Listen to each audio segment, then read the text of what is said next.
Yep. Welcome to Nevermind the Furthermore. Wait a minute. This music isn't right. The scene isn't right. Hang on.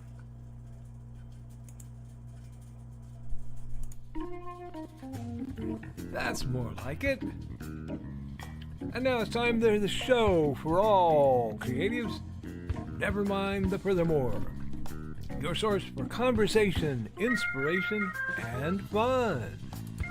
With your host, Nicholas Anthony Tockert. He's an artist, a writer, a swordsman, and a game designer. He knows how to use the sword and axe in historical battles without anybody getting hurt too much. He's also the Manatee Man, master of marketing. And he may even have a guest or two. One thing, though, to be certain. Just don't call him a cryptid. With that, it's about time for the show. So sit back, enjoy, and have some coffee and chat with us.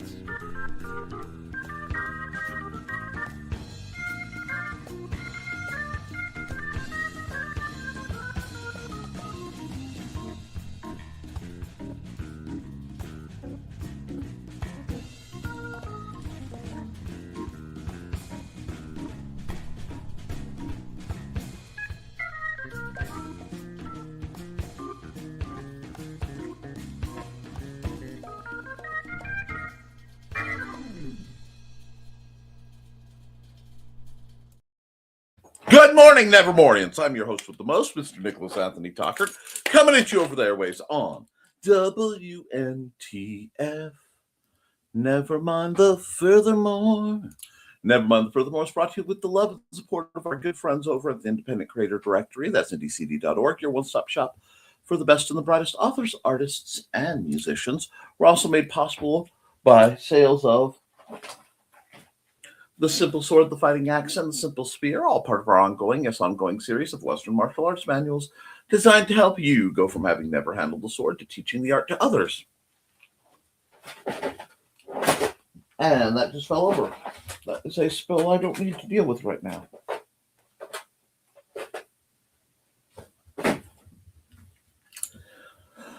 Also,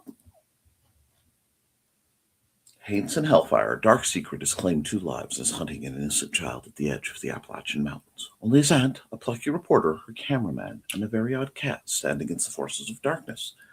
Hello, I want to apologize.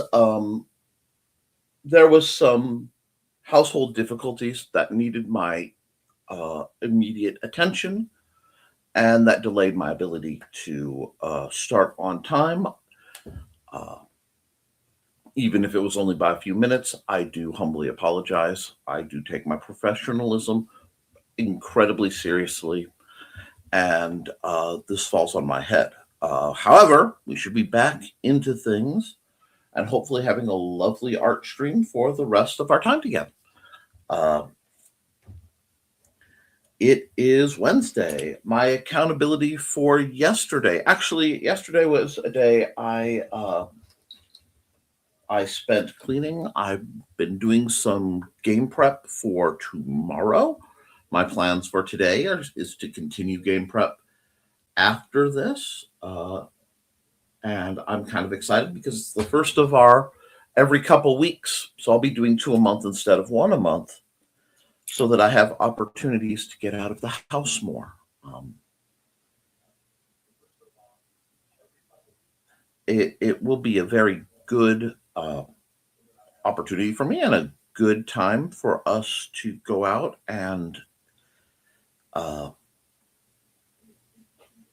get some really cool things done.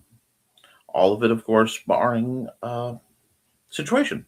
But that doesn't mean there's any place for us to be grumpy about it. Things happen and we adapt and we deal with it. That's part of what makes us great, my friends. All us creatives, we meet the challenges that are posed to us, be they geopolitical, hexscape or just dealing with the local hazards of family life. Uh, I think overall of it, I'm just tired, guys. I'm too tired to be grumpy about it. So I'm just not gonna. Uh, I don't know. I don't know how my world's going to change in the near future, but it will. And that's the one thing you can be assured of. Now, speaking of things that are coming up in the future, I want to remind you guys that Saturday, January 31st, on Kicking It with Sam and Mrs. Acme, a bunch of our dear friends from Indie CD are going to be on having a wonderful time on that stream service Kick. The nice thing about Kick is they are the only ones who pay me for streaming. Them and my amazing Patreon supporters. Um, but the only way to keep doing this sometimes is to have your support. There's a lot that's going on, and I'm doing the best I can with what I got. So as always, positive vibes are always appreciated. But it is Wednesday. It is fun drawing time. So we're going to do fun drawing time real soon. And before I do that, I'm going to go through the comments. And we'll catch up after a word from one of our sponsors.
All right, folks, thank you for that. Sorry, we have severe weather coming in. Looks like a big snowstorm. So if you are in North or Central Indiana, please be careful. We're going to have the temperatures drop like they saw a state trooper, and they're expecting sudden, possibly blinding snow in the next hour. So please, if you can, stay off the roads.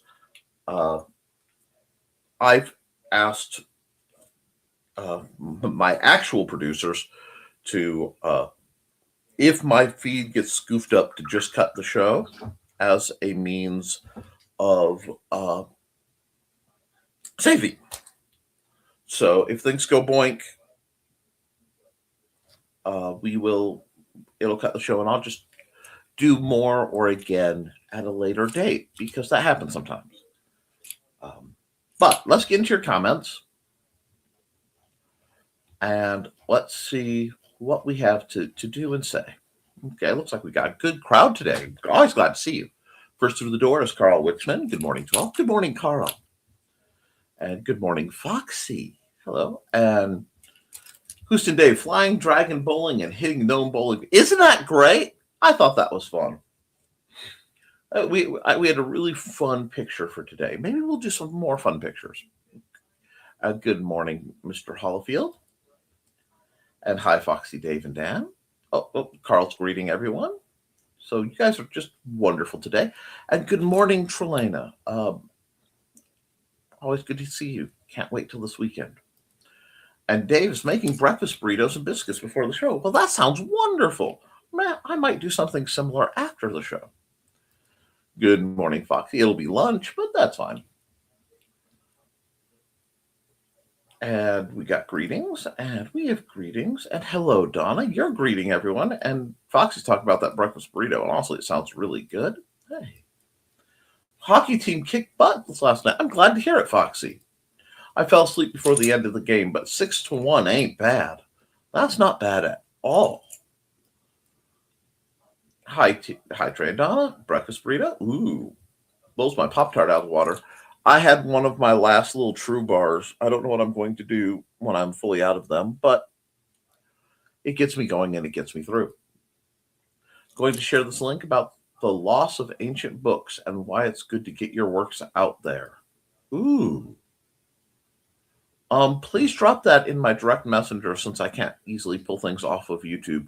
I'd like to see it. I have watched it 3 times and it moves me to action every time. Well, I am glad for anything that motivates the creatives in my life to be creative. And hello! Hello, Grant. How are you? Greetings, Grant. Greetings to Grant. Greetings to Grant. Accountability. I'm going to try and record and upload my first psychology show by Sunday night. Excellent.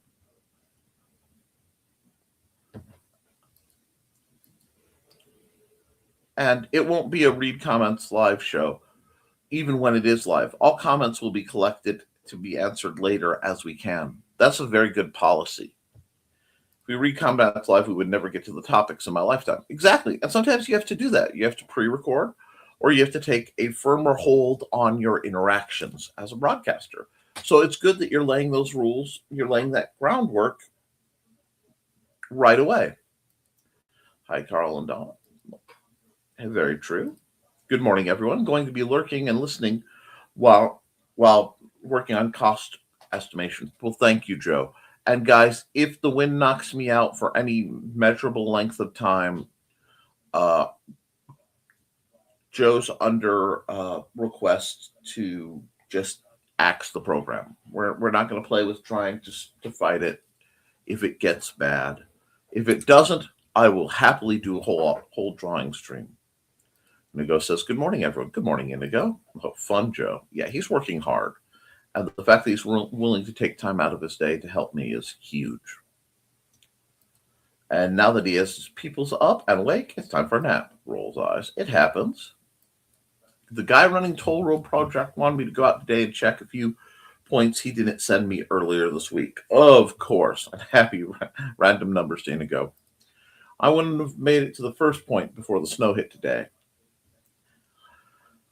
Yeah, it's supposed to snow horribly and then just drop into the freezer. Good morning, Angelina. Good morning, Uncle Carl, Aunt Donna, Captain Dan, Foxy, Trelane, Dave, and Joe. Angelina, waves. Hey, Angelina. Snow today. Joe, behave yourself. No snow here. Headphone users and earbud wearers, be alert. Sorry about that squeak. There's a squeaky belt again. Hey, Nick or anyone. Do you have a date in mind for Indie CDCon? Yes, I have a free legal clinic that month. I want to see if that will keep me from coming up. I will have to check my calendar again. I need to make a flyer for that. It is in March, I believe. Let me see if I got it to my calendar like I planned to or not. No, I didn't. I'll have to find the notice for that. But we will get that to you. I know I've given it to Dawn a couple times. We got some stuff going on in the background that's thrown me off today. But I will get back to you guys with that. We used to hold a bar of soda on the belt to quiet it, but that's not a permanent fix. Don't forget to like and share, folks. Hey, Nick. Plus, running soap against it is dang dangerous. Yes. If we had money to fix the car, I'd fix the car just so I don't listen to it. We don't have money. I am right there with you, Foxy. Now safe for headphones. Hi, Joe. Hi, Angelina. Hey, everyone I missed while taking a lap around the offices. and I'm procrastinating on creating Kickstarter for League of Cryptids #4. Why? I'm sure. Hello? Hello, Boots. I'm sorry, dear. Do you need me to open the door for you? Okay. Come on. I'm sorry. I gotta let Boots out. You want out? Or are you hiding? There you go. Here, I was going to get Boots out for you. You back away. She's scared of you right now, bud. Okay. Come on. Come on, honey. Come on. It's okay. Okay, good girl. Sorry about that. Poor little girl. I would have shown you, but I didn't really get a chance. Apparently she had hidden here with this morning, and whew. Simple sword is called God is called church. Amen. I have many things, but a God I am not. I would say would that I were, but that is not a burden of responsibility I'm comfortable with. Lights just flickered here. Oh, Joe, stay warm and all that. Love today's doodle art. I'm glad. Stay warm, safe, keep warm. We already got a 1/4 inch this morning. Wind is straight out of the north right now. Yeah, I looked at the weather. Oh, March 7th. Thank you, Amanda. My last note fell down.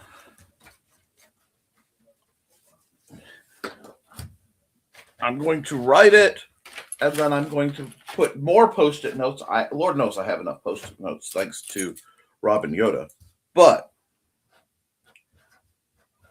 I will be making a flyer to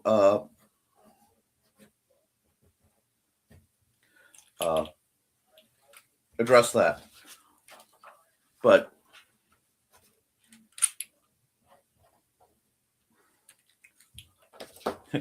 we're going old school. Longtime fans are used to this particular method. All right. Thank you, Amanda. Hi, Boots. Bye, Boots. Yep. Thanks. Hey, try saying hi. And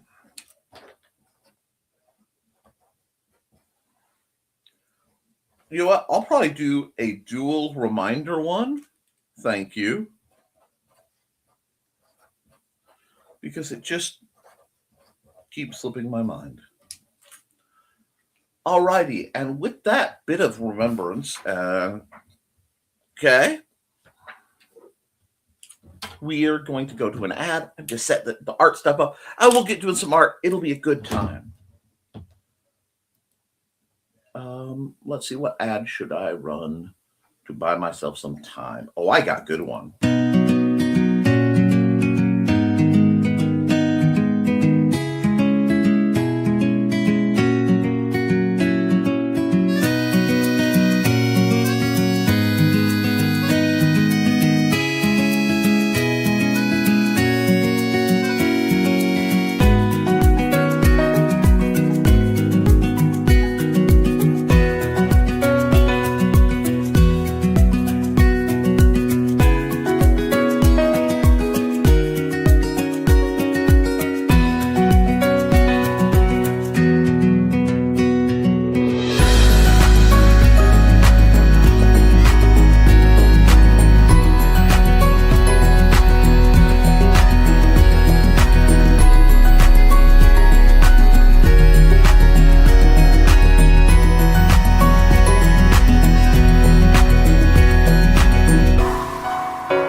Oh, I almost had it set up.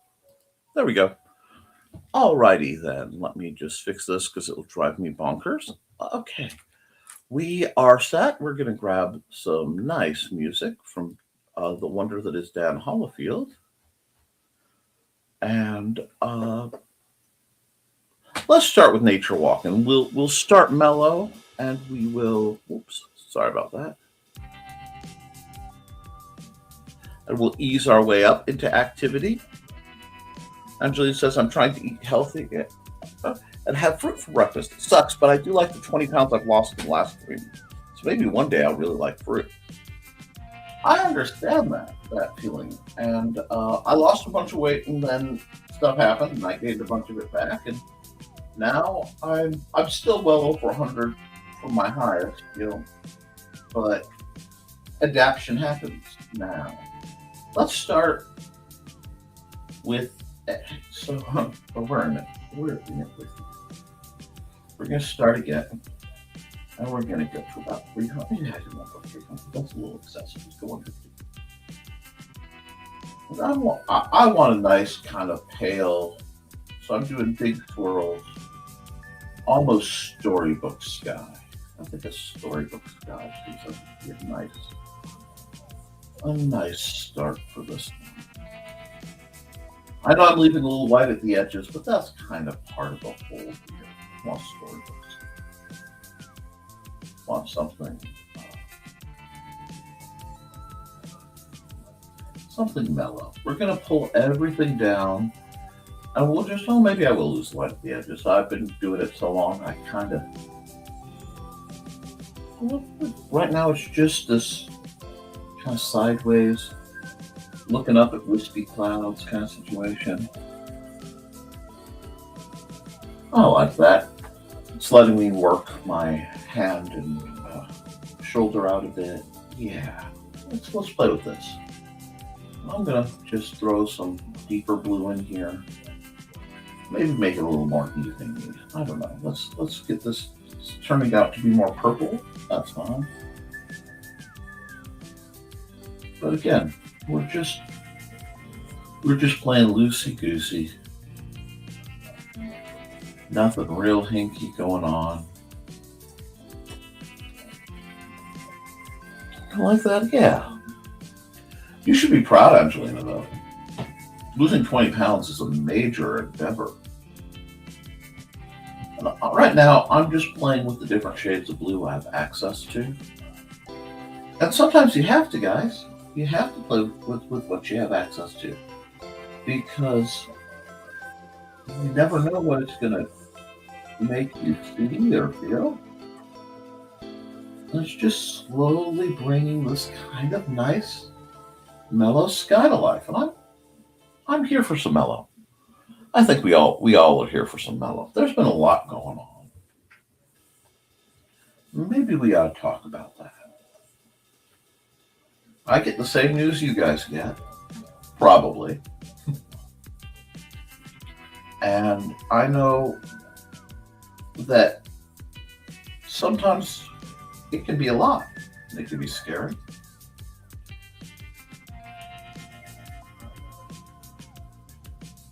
And that's okay. Because we have to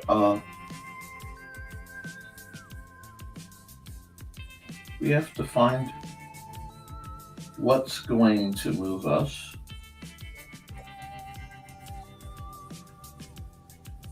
And we have to kind of reach for that.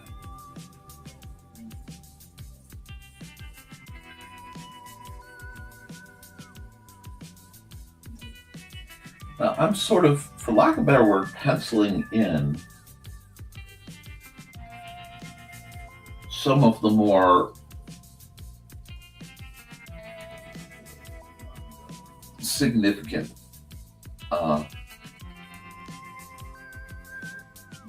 features. This image is going to be very inspired by something. Last night I was sitting with Xander and Mandy, and we were having dinner and such. And I had stumbled across a video. And that video was of, it was a very chill string of somebody doing a peaceful walk through Skyrim. And I found it really interesting. Because I know some of you are older viewers and you may not know more than, collectively much about Skyrim and why it would matter. But Skyrim is the 5th in a video game series called The Elder Scrolls. They're a role-playing adventure series. But the thing about Skyrim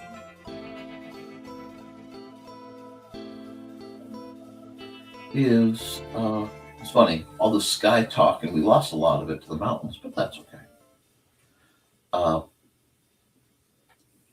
Is that Skyrim, now, normally I do a double tap that fills in, but today I want these as guidelines in the places that it is tight enough to hold.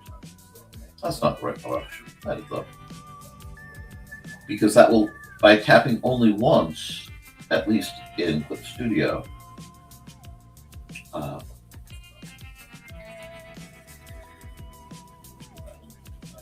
it will leave the guidelines. And at this point, I really want the guidelines. I don't want the blob.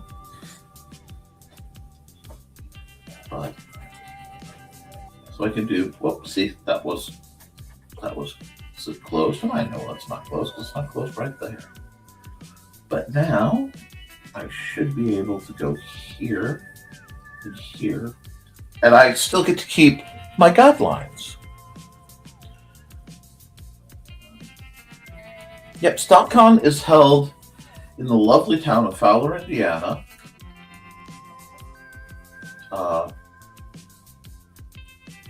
And it is a tiny little event, but we do our best to make it fun in hopes of bringing a little extra amusement to the area and to the folks who live here. Now, I don't have to do this, but I'm going to do another layer just to protect this as a sort of sketch layer. That's a little darker than I wanted. So I'm going to undo that, and I'm going to lighten this up a bit. There, oh, sorry guys. There we go. And I'm just going to soften my edges. Okay. But the event is focused around Big Stompy Robots, my tabletop tactics game. It's a war game with, I made all the miniatures. For years, I only sold wooden ones, but thanks to the assistance of Joe Bachman and Richard Asplund, I was able to have my 3D designs actually converted into 3D prints, and we were able to use miniatures I made. However, that is by far not the only way to use it. We've used all sorts of minis to play Big Stompy Robots. It is a game I love, and once I get through some of the things that I'm doing, I will be working more on Big Stompy Robots lore and books and things. There are a couple novels in the series. I'm very proud of it.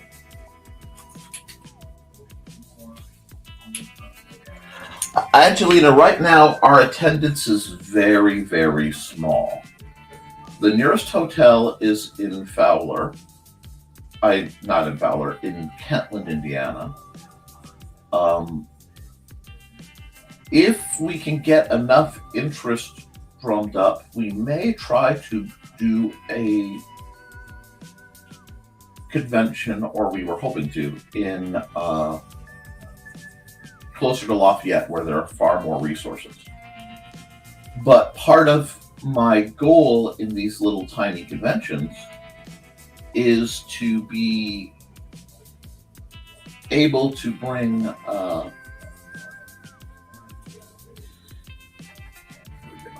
that's softened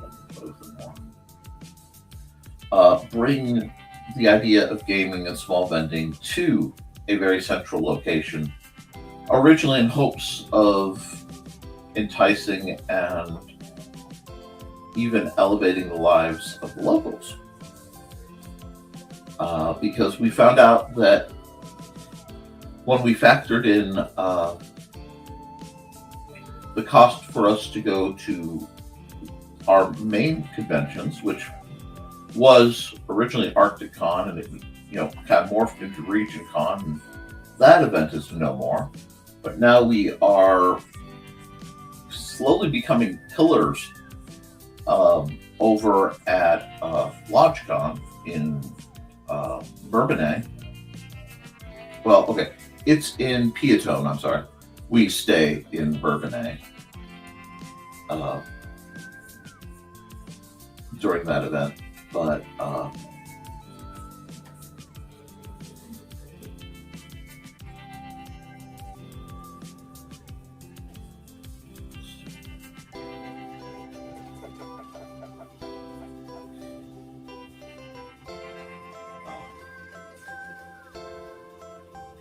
we realized for the cost of it, the outlay, we can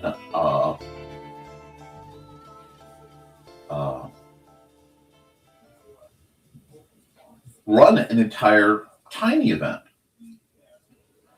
And since there's kind of a gap in the event schedule, we're hoping that it will take off. And it may not.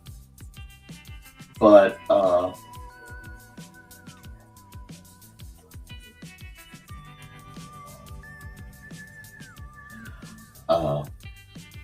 with the vendors, what we do is we take the cost of it, which is currently about $500, and we split the hall rental between us. And at the worst, even if it's quiet, we have some amazing, essentially panel discussions about how to vend there. And I really think people are missing out. And not just because I want it to go, but the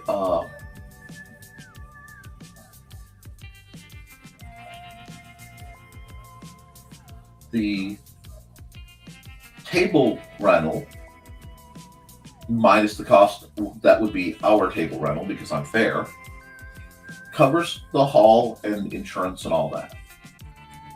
So we have enough, theoretically, every year to come back and do it again, assuming we make a little bit, make enough to cover other things. Yes, we've dealt. The main gaming store in Lafayette is very convention opposed, actually. They did a single convention in 2015 or 2016 and decided that they would never do that again. However, we are heavily supported by an amazing game store called By the Board, ran by Adrienne Brunette. I know her by her first name so much I'm not used to saying her last name. And it's in Lowell, and they provide they set up an incredible table with lots of smaller and independent games, and it's a big draw. There's actually a small gaming shop in Fowler, but they are so small that they don't really have a lot come over, but we're trying to partner with them more. We'll see. And I'm always looking for more options, you know? Plus, we have some great vendors who come out. Usually, Carl and Donna. We have, obviously, White Boot Arms and Artistry. Duh, that's my shop. And yeah, I'm actually planning the next time I'm a little flush to go down to buy the board to acquire some bulk magic cards for donation again to the library. Something I want to do. I don't know if I'll be able to, but last time we did, it worked so well, and I had planned to do it again, and we just the holidays this year really didn't quite work as planned, and it sort of took a lot out of us. I mean, it took a lot out of me. I think it took a lot out of everybody. But it's not this year, it's last year. That's 2025. 2025 is old business. I don't have time to worry about 2025 hassles anymore.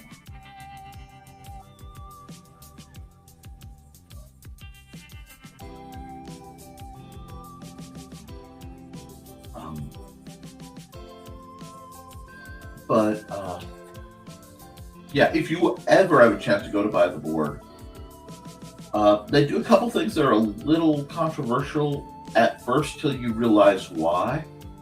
It's like they usually have a very small table fee for people who playing games at their shop, you know, a couple bucks. But what that does is it keeps only people who are willing to, you know, who are there for a reason. She is very big into a game called Flesh and Blood. I tried it. It was kind of fun. But I admit, I've been playing Magic for 30 years, guys. I mean, longer now, but I've been playing it since it came out. So I'm kind of invested in that ecosystem. And it's hard for me to get into newer games that I haven't made myself.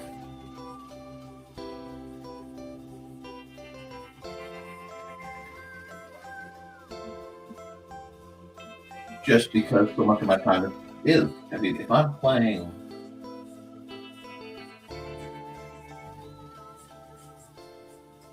you know, like if I'm going to play a tabletop game with miniatures, there's a good chance I'm just going to play big snappy robots. And like I have a truly diabolical number of Magic cards. Now, not a lot of your more fancy cards, but I got a good collection. And most of them are in the giant card catalog in my living room because I have a very awesome and understanding wife.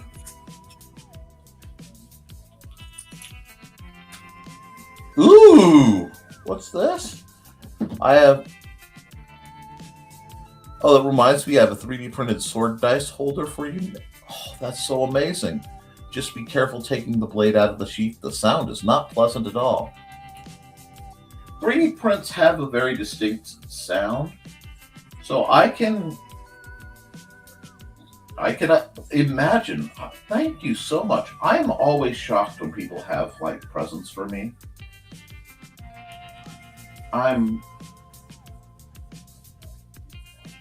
It always surprises me.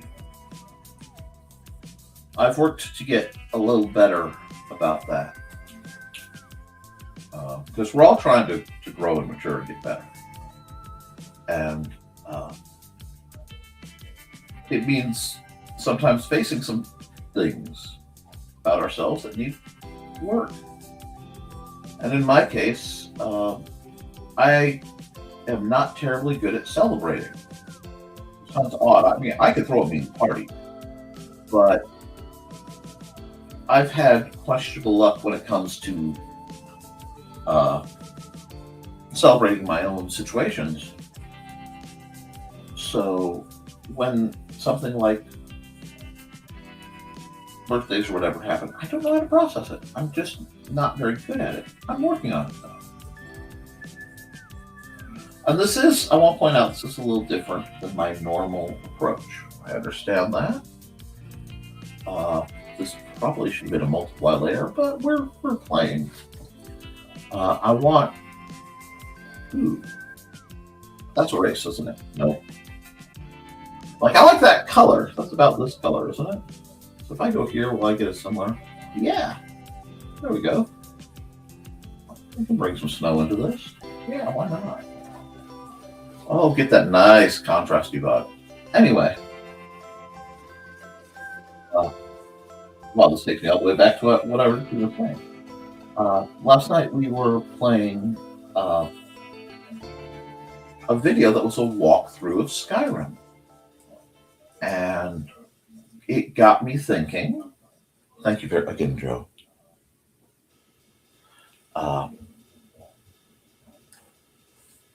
Yeah, I know they can be painful. About 10 years ago now, we had a situation that was very, very, very rough on us. And it involved, amongst other things, the loss of our house. And we had to move, and my parents were kind enough to rent us out the apartment next to their garage. So we had our own very nice, very independent space. It was small, but it was beautiful when you didn't know where you were going to live. And we were blessed because so many people go through being unhoused and don't have that fallback. Anyway, it was also very challenging on us. I'm just going to use the fingertip tool to blur things out and soften some of these lines. They're just a little too linear, not that wet, fluid look I'm looking for. This side's not so bad. I got some different effects, but we're going to work on it. Anyway,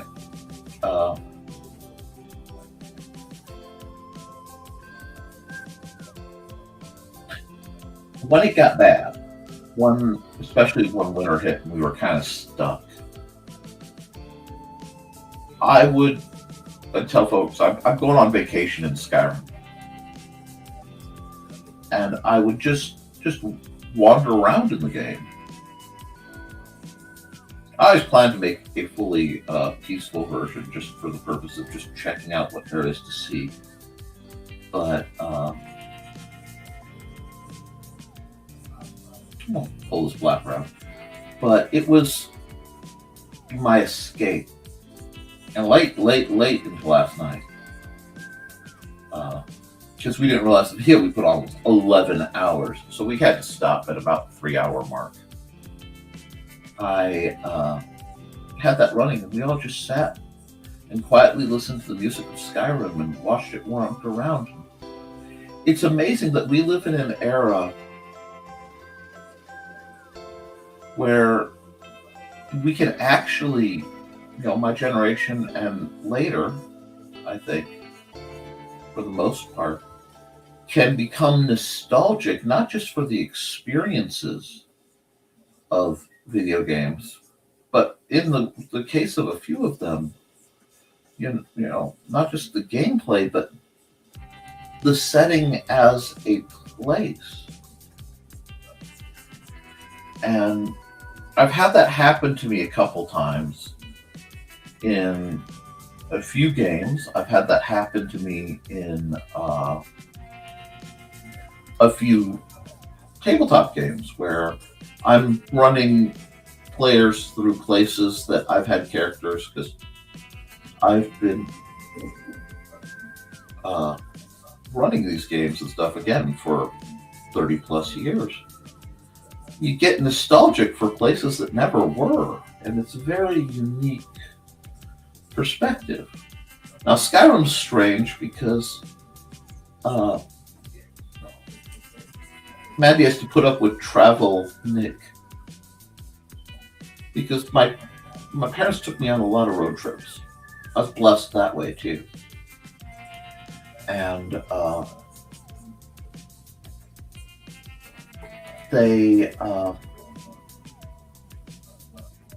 I go through, I don't know, more wandering, watching this guy's character just slowly walk through Skyrim. And danged if there are spots that remind me, it's like, I know where this is supposed to be in game, but it's like there is a region that reminds me of our trip up to Wisconsin with our buddy Steve, where we stayed on Europe Lake. And there are parts that remind me of the Grand Teton National Forest and my misadventures up with my parents and getting out by Yellowstone and seeing the dang bear. And if the simulation is close enough to remind me of all that. And that's kind of magical. And yes, Troy, I think that is a really good idea to see if you can smooth out the prints. Because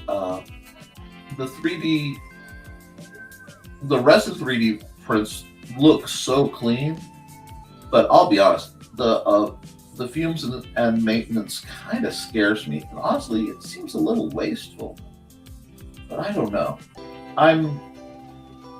I was supposed to be able to work on my 3D printers this weekend, and a few things happened, and it just made it not feasible. Now, while I'm doing this, guys, remember, you use the smudges when you've got your colors kind of based, where you know where you want them, to always be pulling down, because don't think of mountains as stationary. Mountains are not stationary. They are not fixed. They are living, breathing creatures, always slowly in movement. Okay?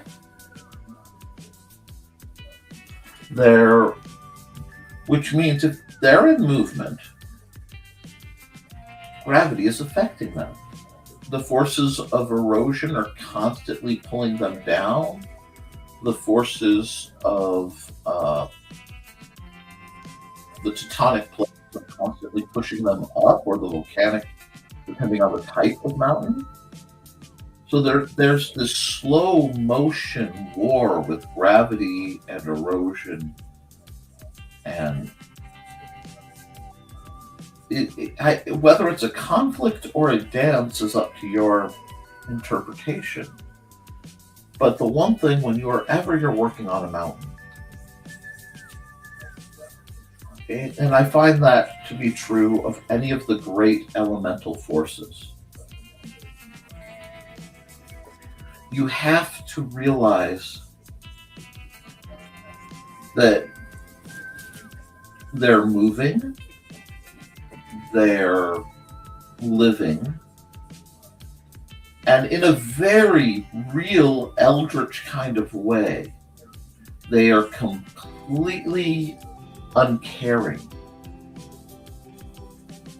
The mountain's going to do what the mountain's going to do. It's going to have rock slides when it's going to have rock slides. It's going to have the weather around it change when its weather decides to change. And you learn to watch and anticipate, and then get the heck out of the way.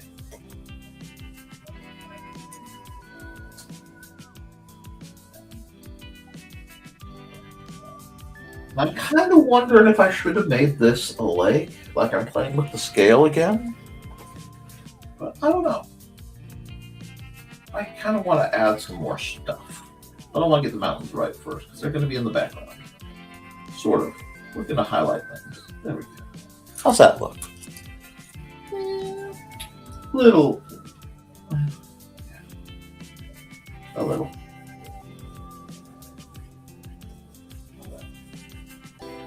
The other good thing about this style of painting, of art, of whatever you want to call this, is it's really good when you're hurting. It's really good when you're scared or you're sad or you're in pain.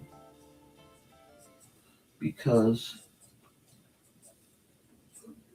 it lets you take that and do something with it. It, I don't want to say anthropomorphizes pain, but it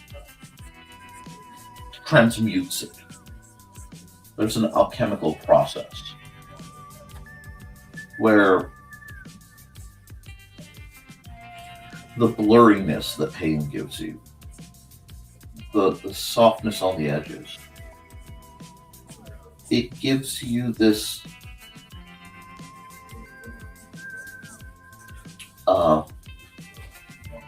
sense of other. It's like it's the fuel for the magic.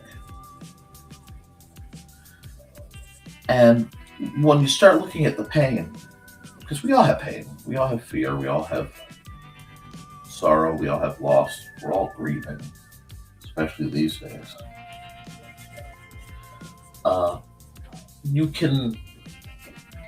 It gives you the power back to do something with it.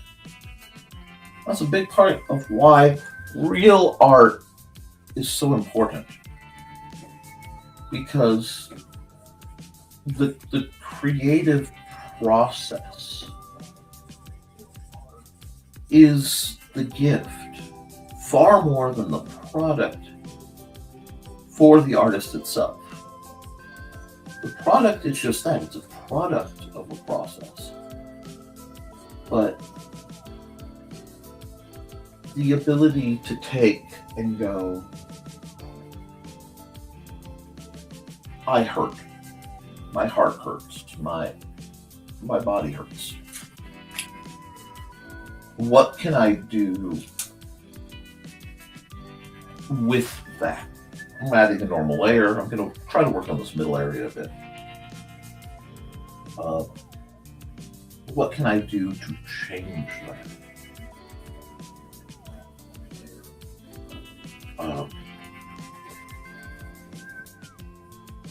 What can I make it? It brings the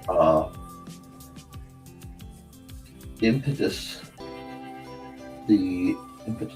I know I'm not saying that word right, but the drive, the direction, the purpose towards something beyond merely enduring and surviving.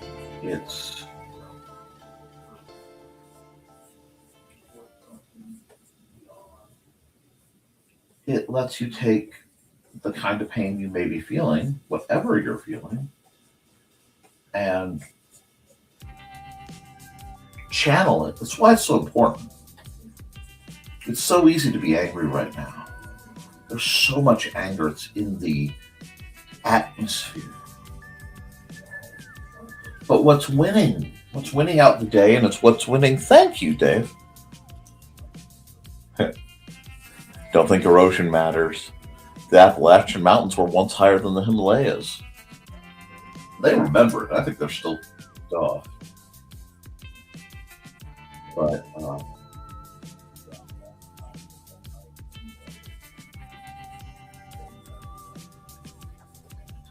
this is really indicating that there's a creek or a body of water in there, isn't it?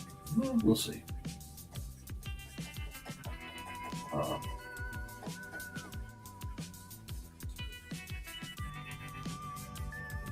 The transformative nature lets you take your pain and fear, and it lets you be empowered by it to make change.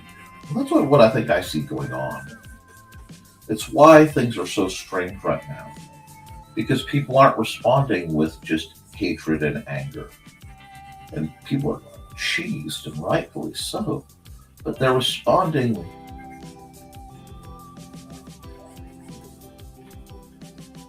as though they're looking for a way that doesn't involve violence. It doesn't involve playing that game.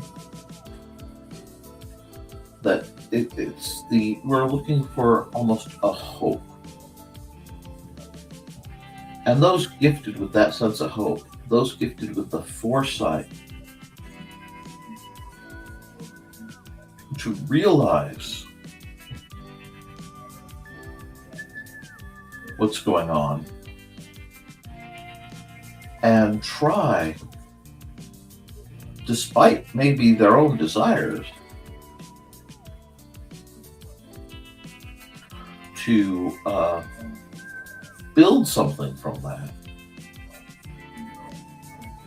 to realize that there is something happening.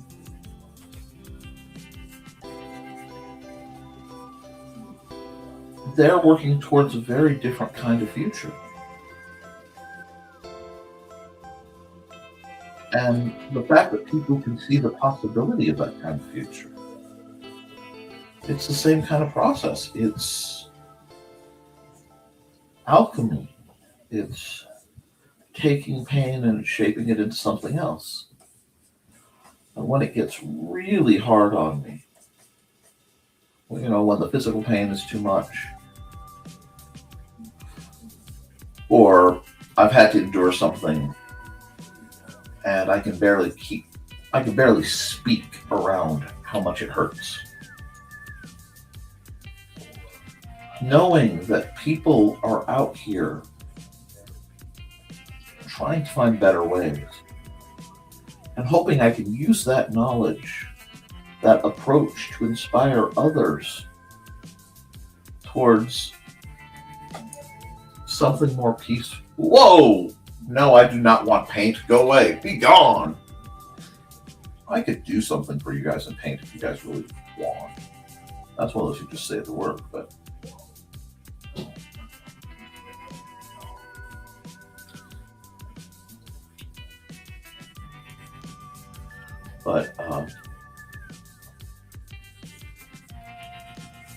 try to cut in a little bit of reflection here to give the water more feel, more depth of color. That was not fun. Depth of activity. We can do this. Pull this out.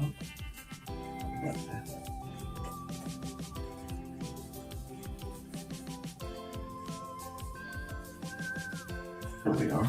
How's that looking for you guys? Hey, you have a good time at your meeting. And I understand a lot of you are going to have to stop off because it's lunchtime for you. But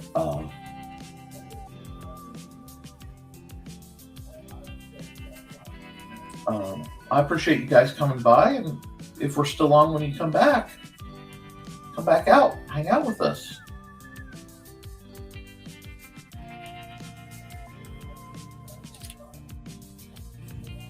Pull this down. I'll put some trees in here.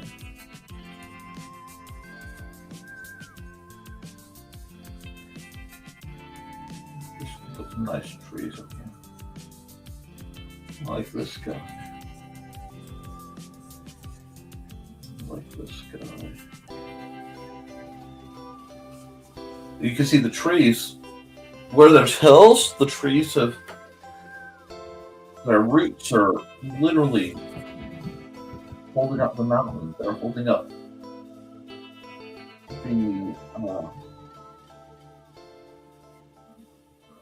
they're preventing erosion. I think that's really cool.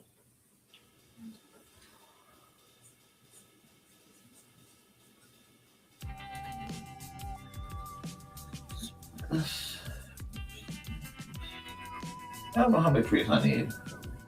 I need enough. Boy, that storm is blowing outside. I don't know if you guys can hear it. Okay, you guys have a good time. Enjoy having meetings with your bestie, Donna. Hope you guys have a nice lunch out.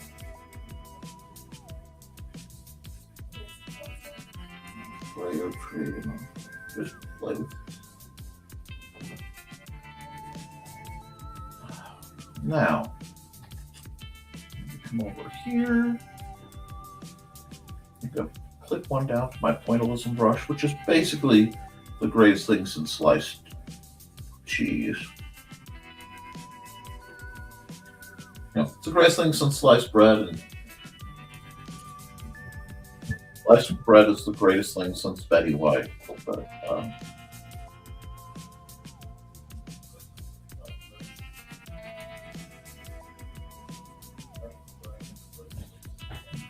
things like that. How's that looking? We got this little grove of trees that are, hidden away.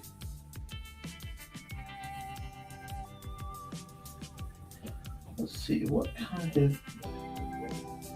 I'm looking for a very distinct color. See, that's way too bright. I'm going to have to play with this a bit. That's better.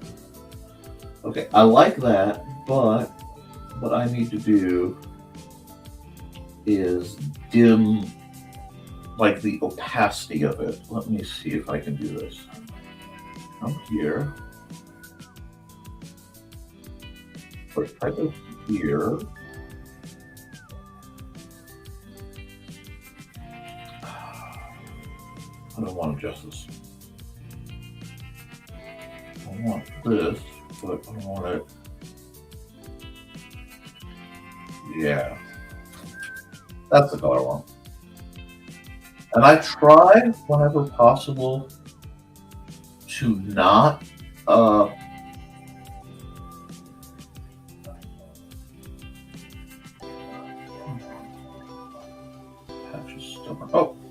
I swallowed the tree, didn't I? Let's see. Did I swallow the tree? Just a little bit.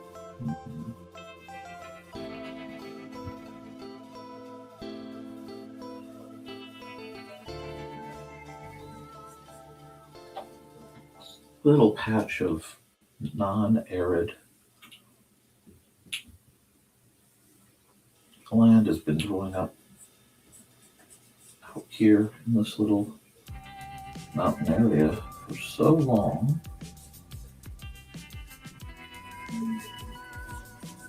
It's just this sort of hidden glen. Normally I would do this behind the trees, but I forgot to. I think that's one of the reasons I like doing the art live for you guys. This is just palette now. Now I'm just playing. I've decided I'm going to be bad and not just use the standard colors. So it's a little harder for the folks following along. But on the pre-recorded at the end of this, once it's fully swapped over, you should be able to just pause and bounce back and see roughly where I'm grabbing.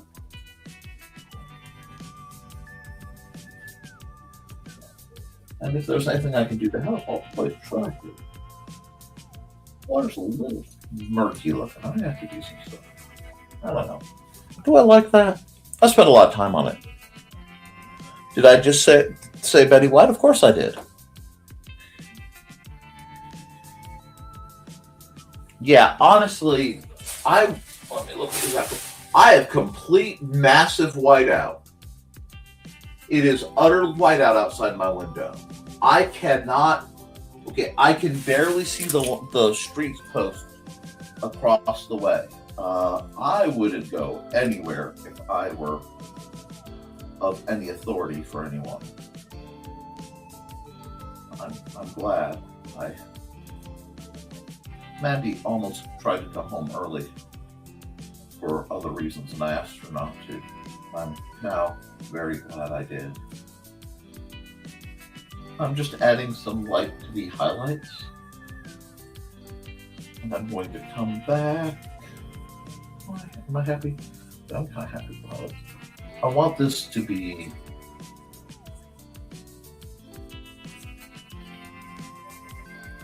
I don't know if I'm making sense. I want this to be quietly lush. Like, this is a place that maybe most folks don't even know is there. Is this brighter? Okay. Let me try this. There we go. I'll use this to add some shading to the bottom of these guys. Maybe even, yeah. We're going to add just, and I'm very lightly pressing to just kind of give the impression of the yellow, the falling foliage. There we go. Do we like that? I think we like that. I think that's getting somewhere. It's not quite done. So let me see if I can't add just another layer and just a few more bits. And I have to be careful at this stage. But just a few more pieces in. I'm going to have to really, really be gentle with. Just sort of harden a couple of the shapes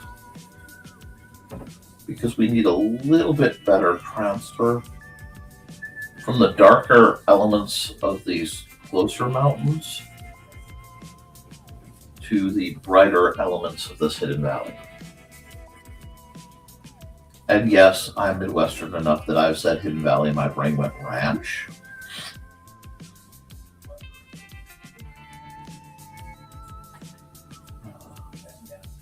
I don't know how my lunch is going to go. I wasn't able to get one of my morning meds, so I may have some issues. We'll see. We'll see how that works. Let's see.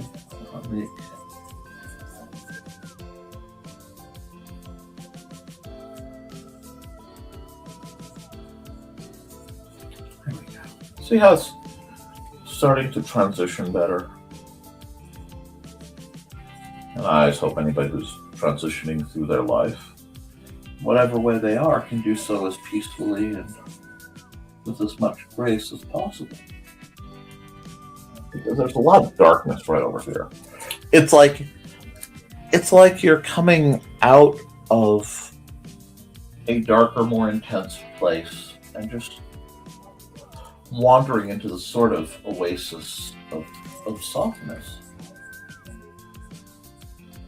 And I like that. I think I like this one. I think I'll sign off. Maybe at the end of this year I'll do a book like I did last year.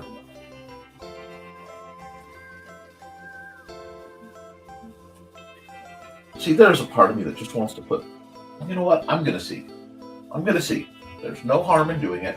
I can always take it down later. There is a part of me that thinks this just needs, like, right here, just cut in. Maybe even in front of everything. I don't know. Let me see. There we go.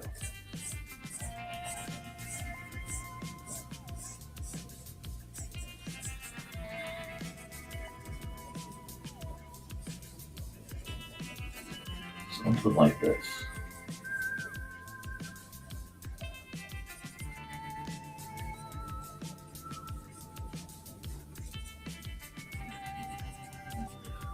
It's a very defiant, happy little black tree.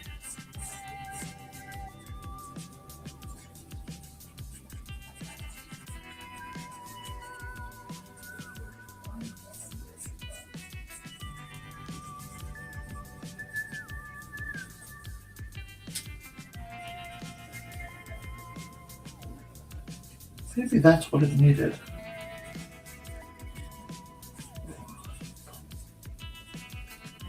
Beat up and gnarly looking black pine, just dominating. Right over here.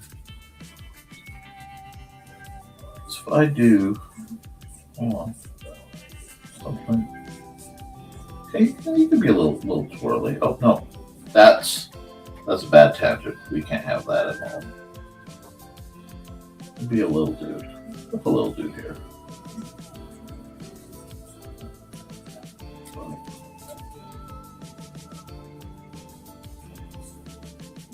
No, I don't need your protection further.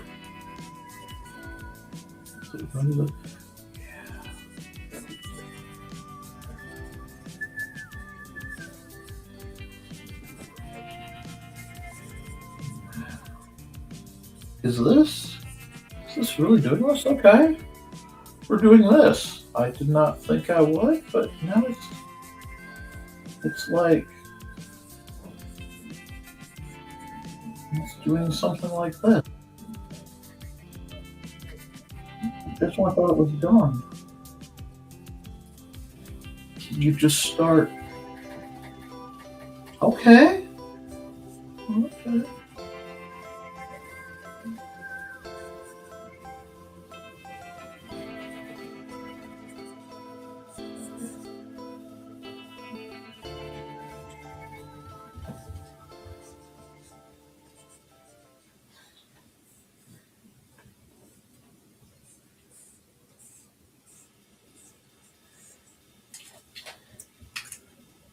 Let's see. Tomorrow, Nick. Indeed, Grim. I cannot define the time. I'll get there as early as I can, but I'm going to be on Xander Standard Time. And judging by today, it might be a problematic one.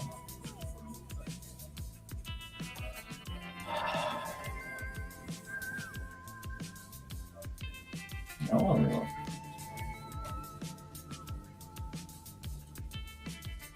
What do you guys think? Do you like it better with? Yeah, you know what? I don't think that fits. I think this stands up on its own. I think this stands up on its own. If I change my mind, I can always come back later.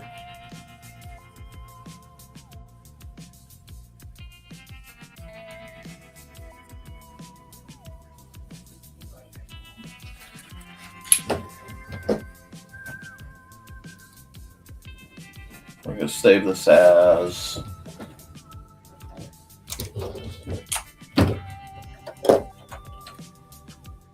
the Mountain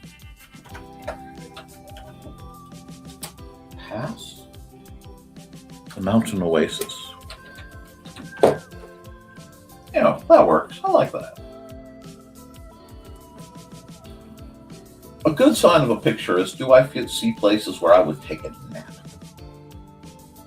And I know I forgot the time lapse on this one because it's too pretty. We know that. So we'll export the ping of this. It's a nice warm up with a kind of oddly emotional. And we'll come here. We'll go red. Are we here yet? There we go. And we will never mind the furthermore. Now, we'll highlight all this because this is going to be a big one. I think this is going to be one of those where it has to be something like this size and probably centered. So it looks just a bit better. There we go.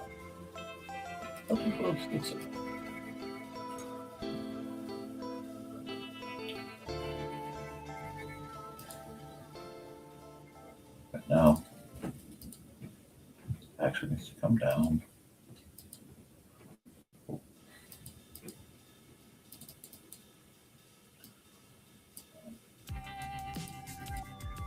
Yeah.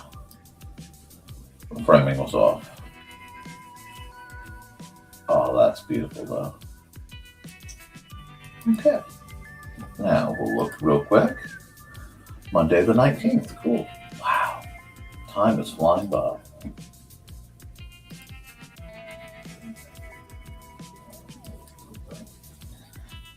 NTF 1, 1926.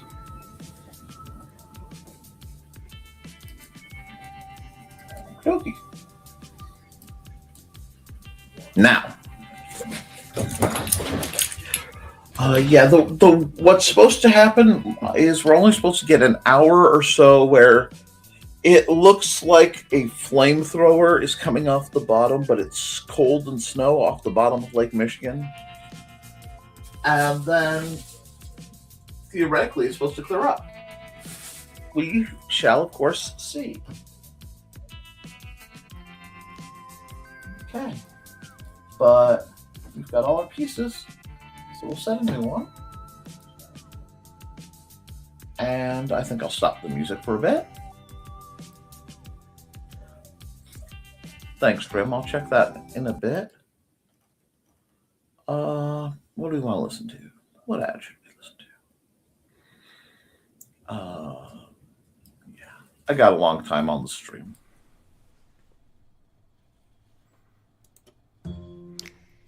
In 1948, a man was found dead on the beach. But he hadn't just washed up. Oh no, he was very nicely propped up against the seawall, very well dressed. But there were no labels in his clothes. They had all been cut out. Very mysterious, the police thought.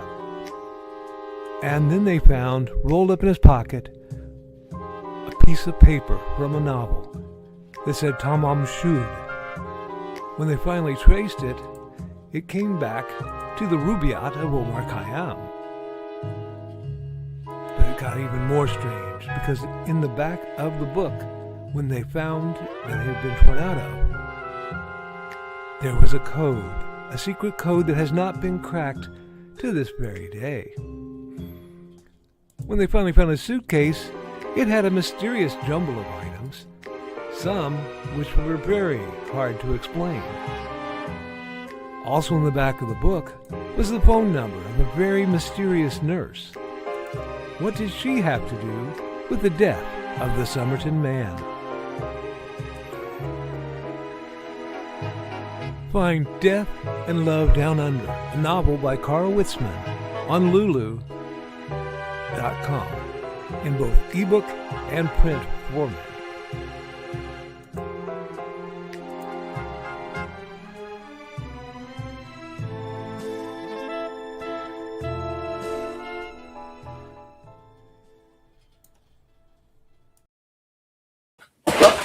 Almost got back in time.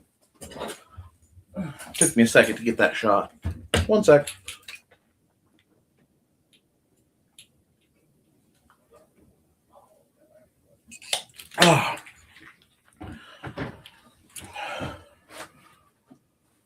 Alrighty, let's see. Check the comments. Any thoughts on what you on drawing stuff? A secret code. Do you want me to draw a secret code, or are you talking about whatever Grim sent me in my email?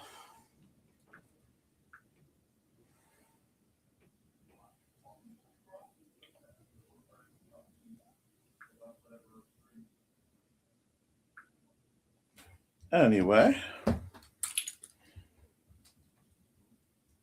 Oh, that's cute.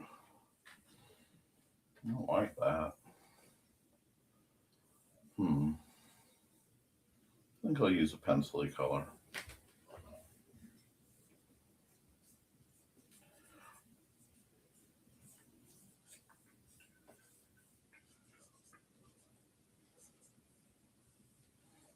Something like this. Oh no, I didn't turn my music on. Oh yes, there are definite secret codes. Of course, you probably could use Carl's book as a secret code as well.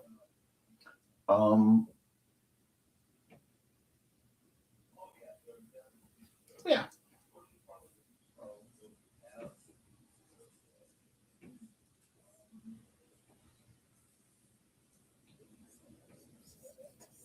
Boom,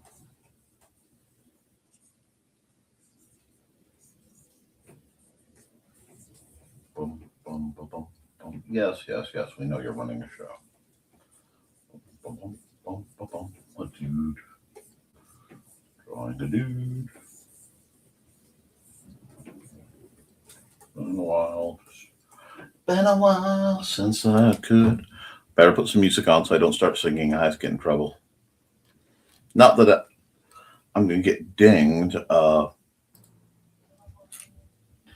but because no one wants to hear me sing.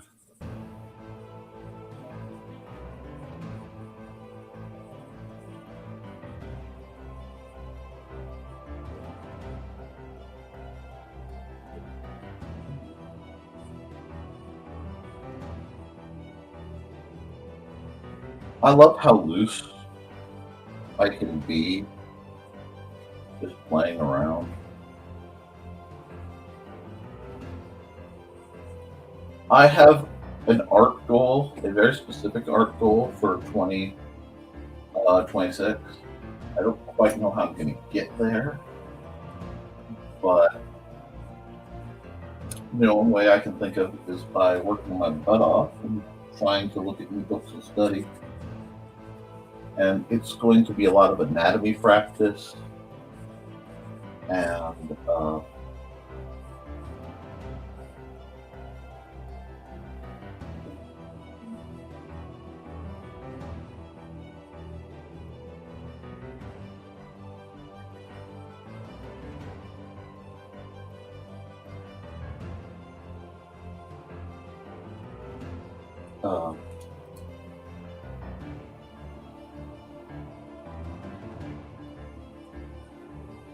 motion work because I feel my art feels stiff.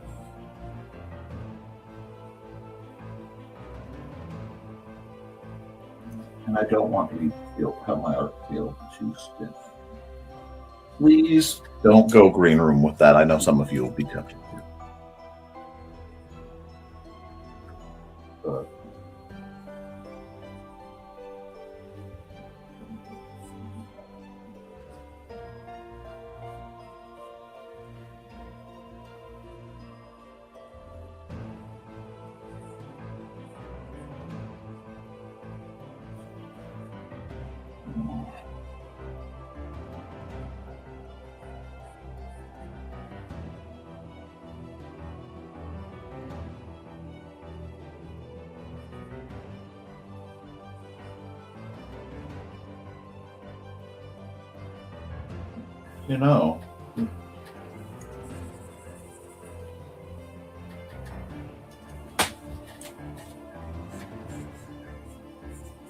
yeah, it is an elf. Don't think it's the one they want me to draw, but it is an elf.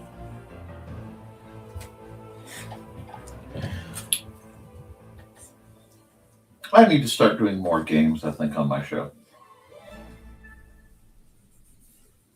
I also think I might do more art shows. How would you guys feel about that? If I decided to take, fun drawing time, so to speak.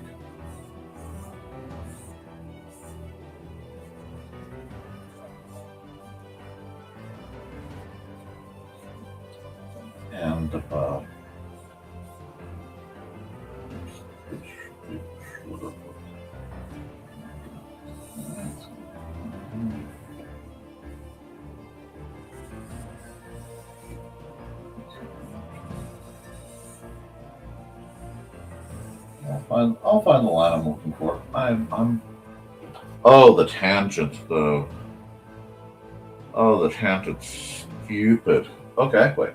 So if we do this, and we do this, now I can fix the hair, the blade and the hair problem at the same time.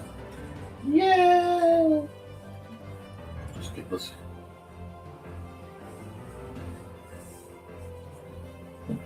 It's not like I don't know what the players have to deal with.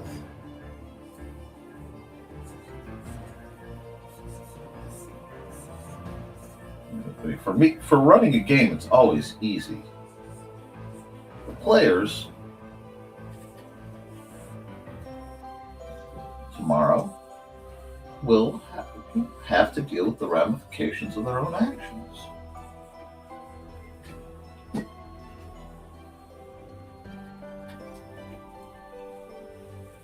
Dang, I almost accidentally did a D.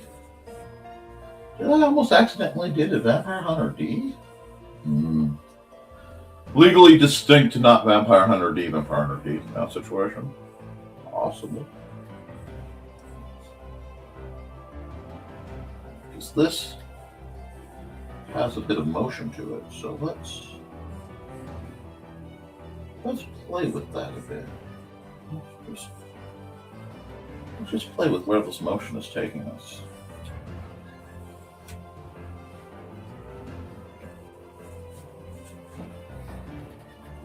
I like that.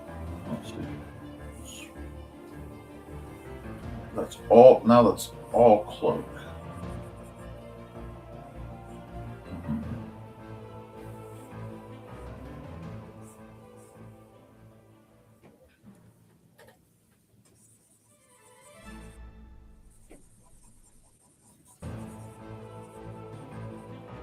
I need to play more.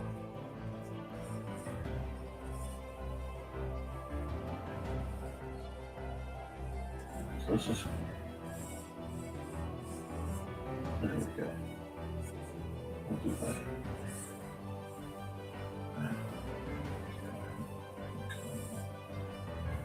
Like so. Can I get the motion right there?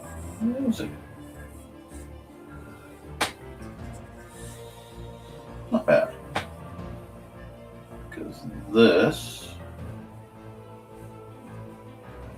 is all going to be so much black in this picture.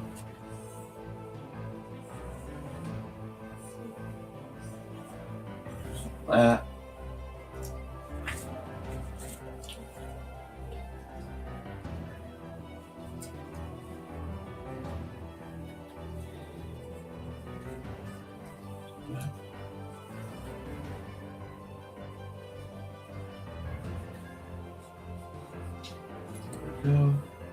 We're getting somewhere. Just old-fashioned sketchery, huh? Oh, wait, what do we got? What we got going here? Give us more art shows. Oh yeah, Carl's book. It really does sound good. It is on my shelf. It is meant to be read.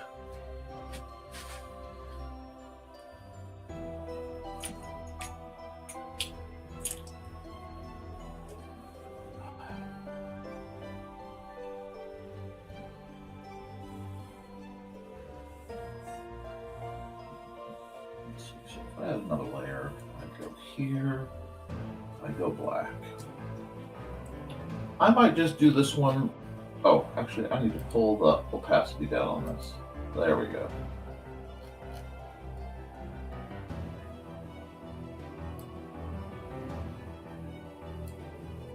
There we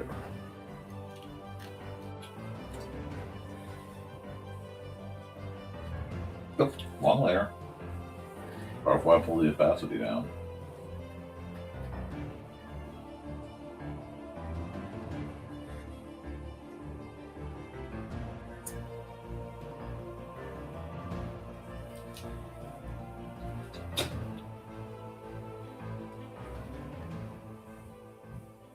That's what's wrong. I'll do this one for Xander. Xander loves it when I do this. Just a little bit of magic. Just a little bit of the moving stuff around.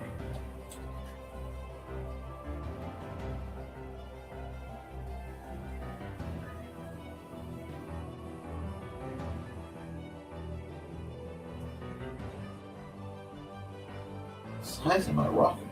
8? Okay.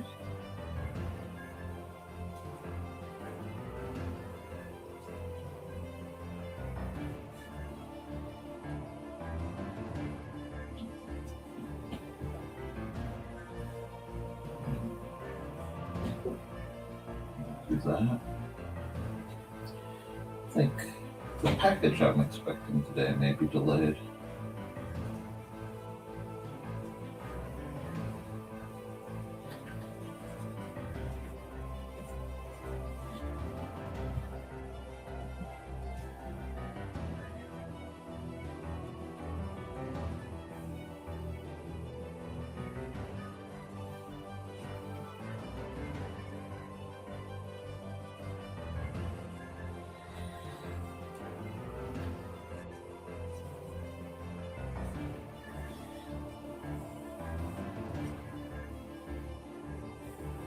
Not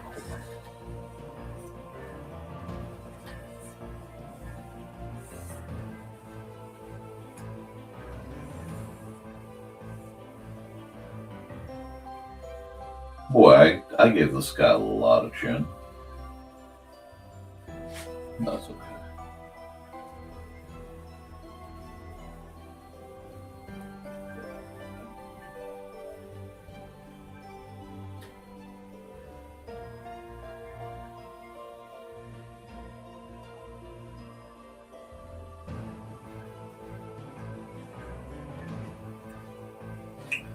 But I can slow down and give interesting on it.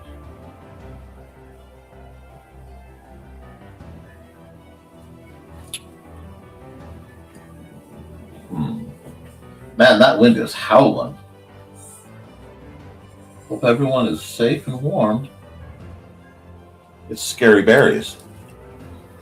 No more art shows. I may start doing more art on my other streams then. It's my stream. It depends though. See, I don't want my art shows to impede people's conversations. And sometimes they do. Sometimes people get so... You stop. Wait. You bother me, kid. Okay, there we go.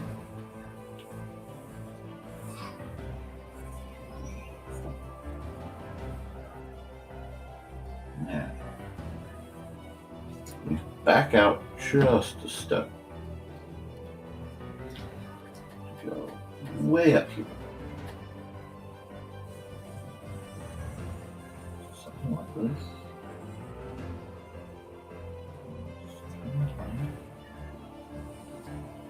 I can do something like that.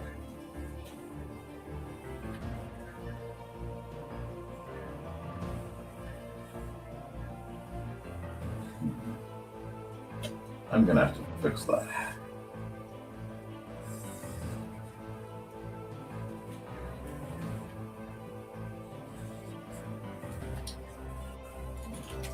Oh, it's so good though.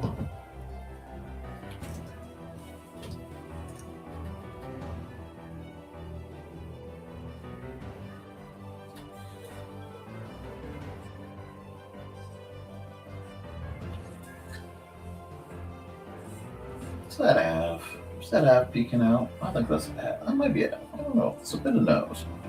The nose screams ow. The energy screams Av.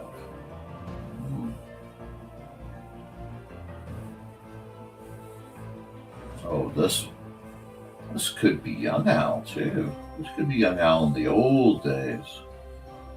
Oh, nobody's winning if we meet Young Al. Don't know. It's all about finding what the character wants to tell me.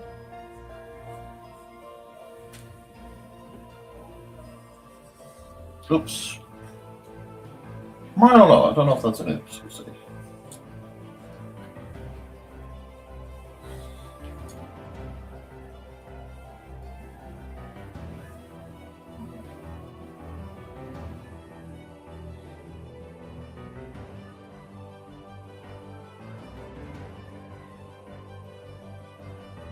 Nope. You.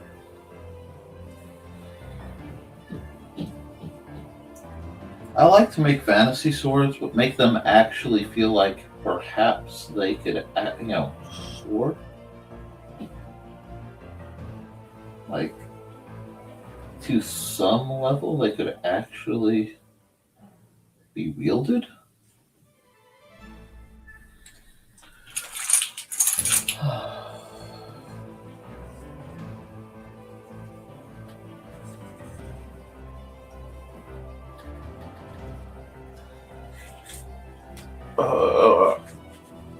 Stretch time! Stretch time! Stretch time!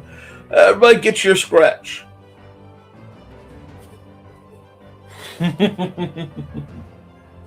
Oh.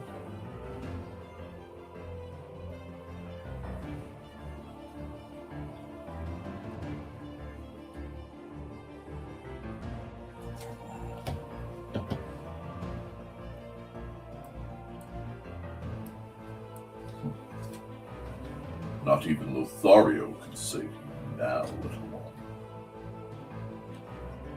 Ooh. Ooh. This isn't quite his style, but it's close, isn't it?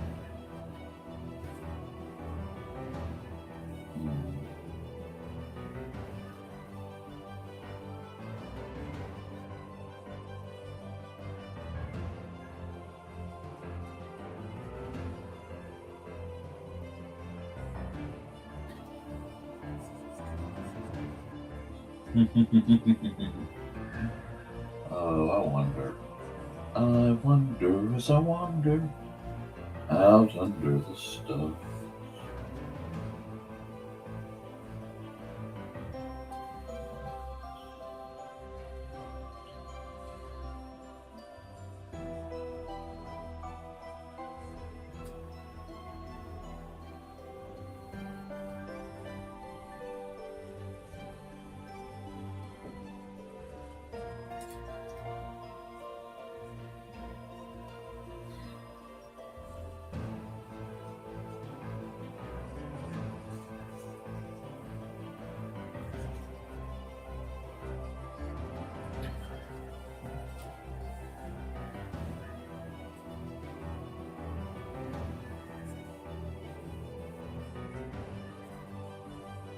See, that should be lower. That's the problem. Cloak was starting too low.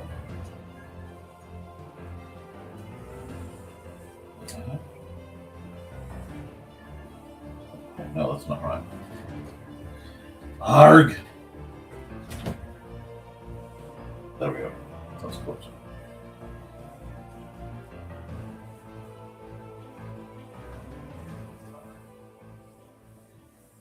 No, that's not right either.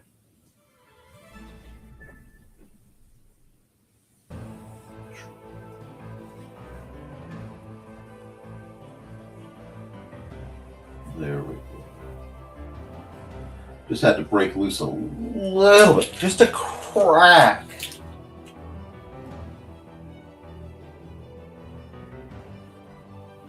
Oh, we're getting somewhere though. It's not perfect.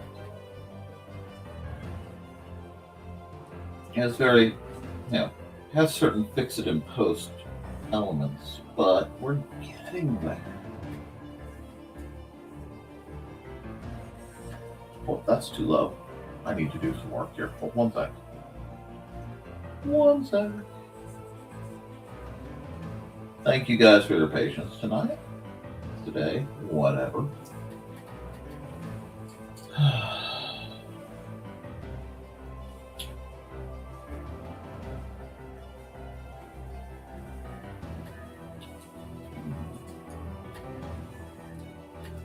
And I will say this, Grim made an interesting point. Drawing is one of the best ways for me to find NPCs. If this fella didn't already exist in one form or another. But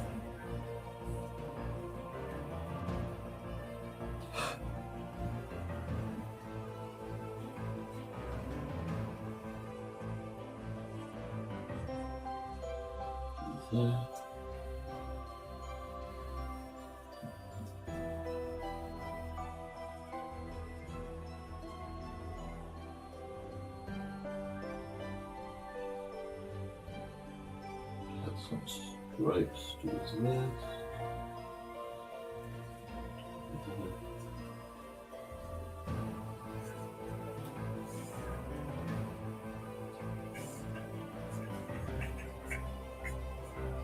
See, what I like about this particular song by Dan Hollifield is that, especially pulled way down like this, it has that almost fantasy, almost video game fight music vibe, but that the low chance of the keep grounding it into the realm of subtly approached terror.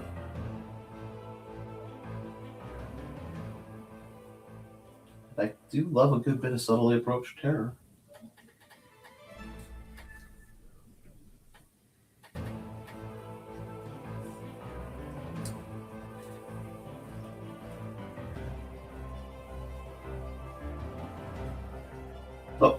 carpeting get closed. Where's... Okay, now I get to find the gaps. Get to play find the gap. Oh, right there. I see it. I'm going to reshape this in a minute anyway, but...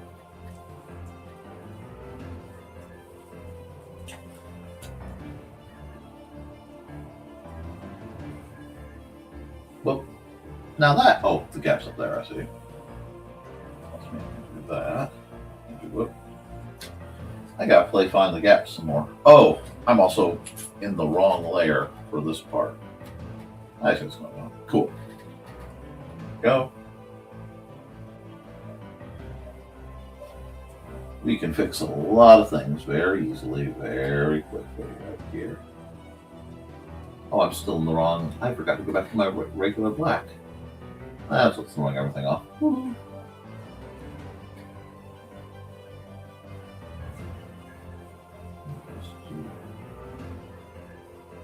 That. What else need to close that? That. That. Now, if we add a layer, blend mode, multiply, that should make things a little vaguely more tolerant. Should be able to take this color, go. Forget that I'm on the wrong layer altogether.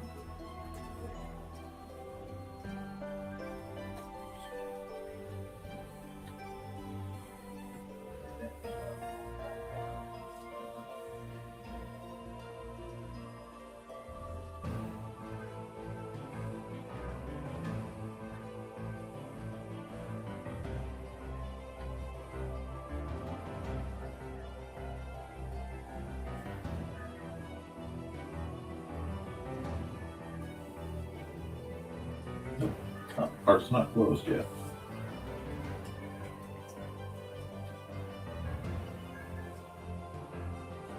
Come back here, put my line.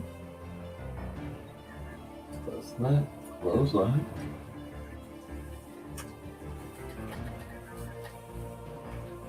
There.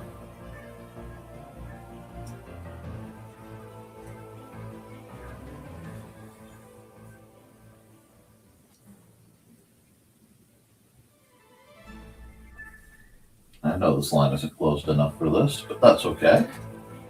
Because we're going to do a little bit of detailing. Whoop, wrong color. Bit of detailing. There we go. I need to do a bit of this anyway.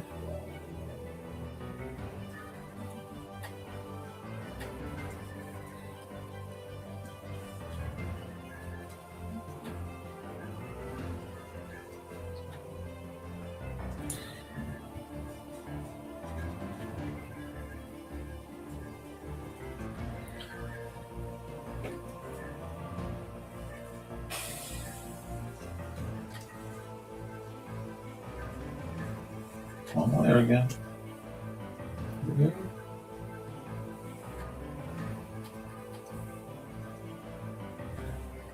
gapped. And this is just about hopping between layers and getting it done.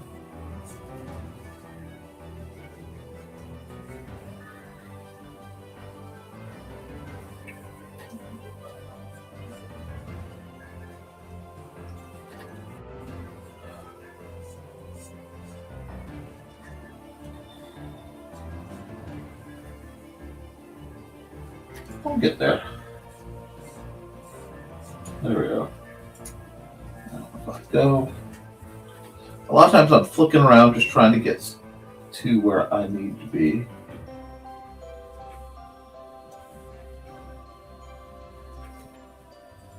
That's not bad. This is not bad.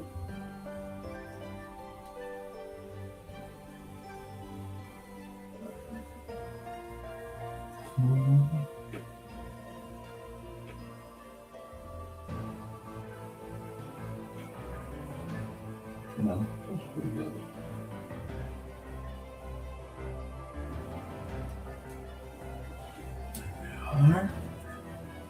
It's a good version of it.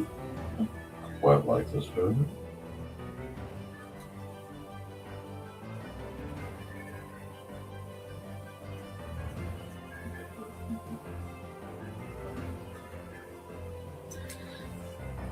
Oh.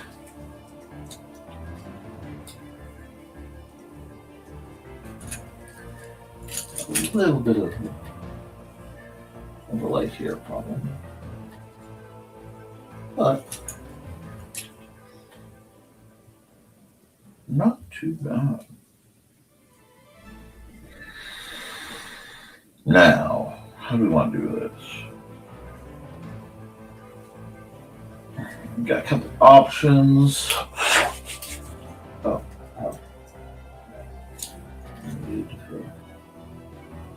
Not like so.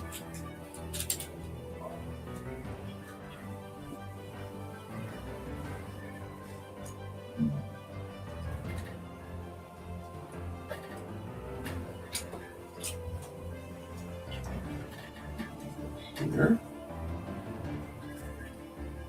And we'll go back here. Whoops.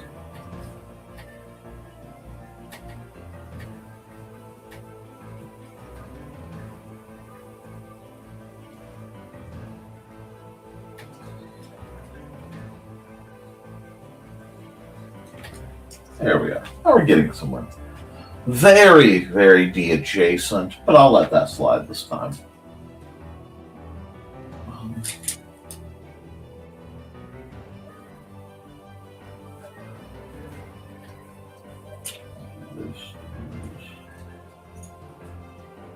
That.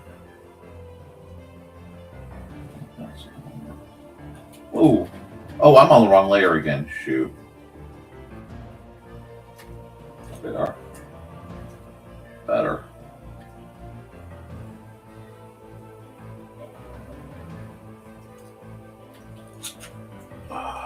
Now. What?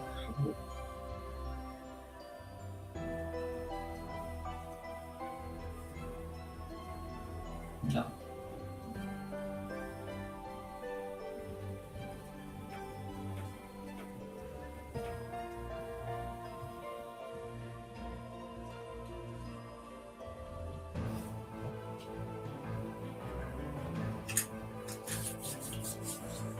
Like this. It's a better color for this. That works out. It's the same color. That much of a jump in tone? Eek. That's fine.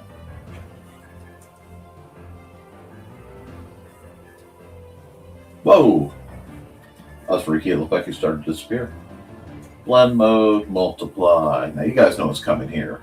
We're only to editing layer. And we are not messing around. We want the blue still. We're going to do this. There's lots of dark that I get to play with now. Start always at the eyes, especially with the vampire.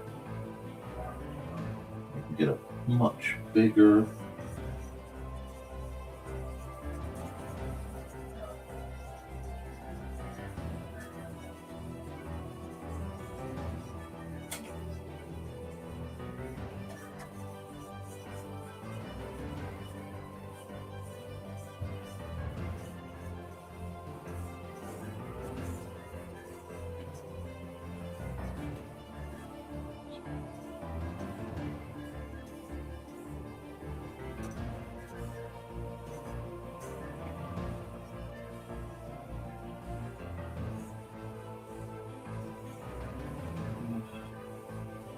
So how's that looking? That's getting there. Oh yeah, very noir. Thank you. Well, I will always be heavily influenced by the shadow.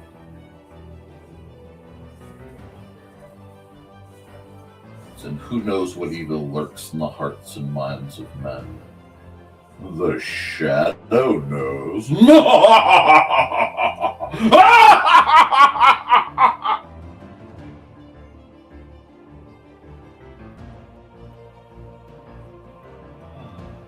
a while since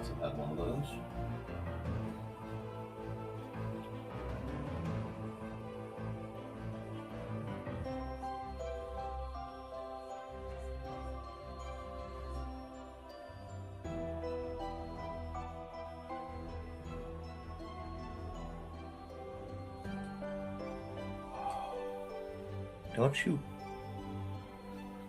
Oh, I probably spooked everybody. Yeah, something like that. Glad you're enjoying it.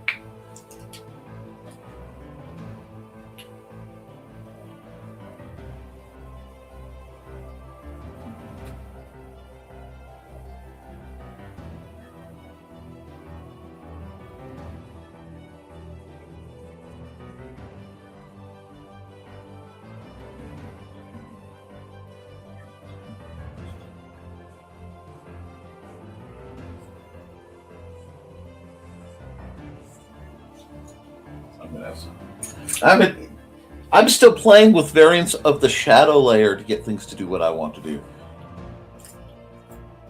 Now I'm going to go here and go soft light. Oh, I'm terrible. I'm terrible. I almost feel bad for what's coming next.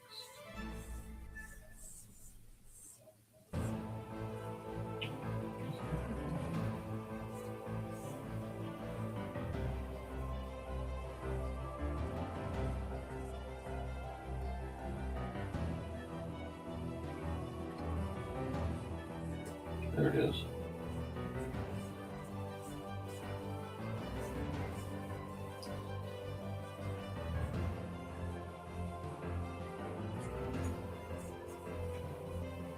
There we go.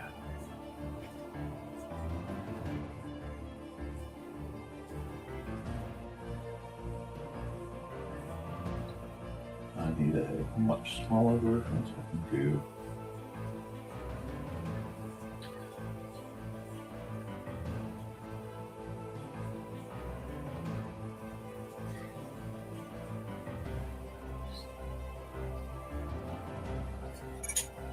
Oh, how's that looking? Is that?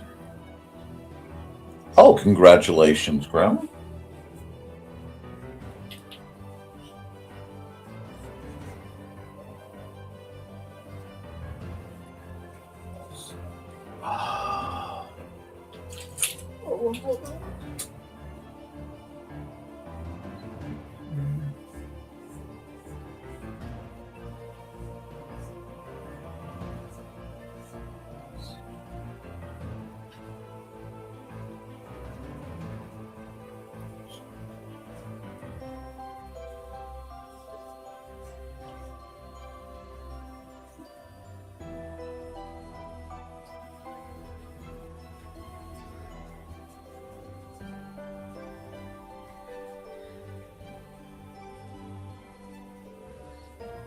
The dreaded power of killing impact. Oh, it's so good!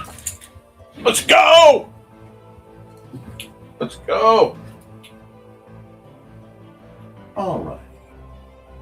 Now I need another multiply layer, and then we put way down under.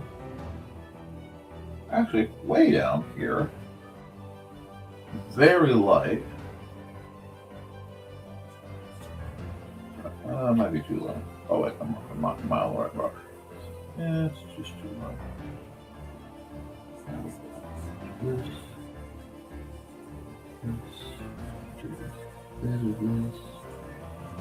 This, this.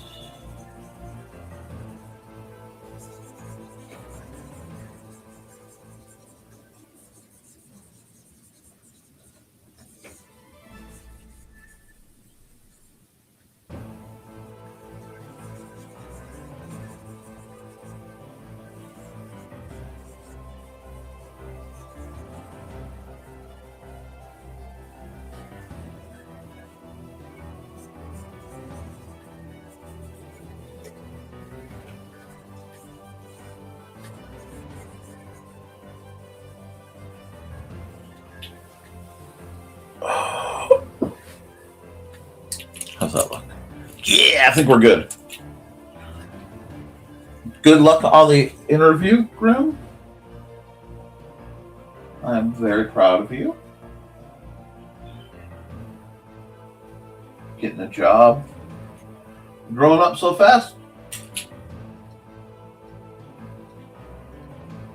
Growing up.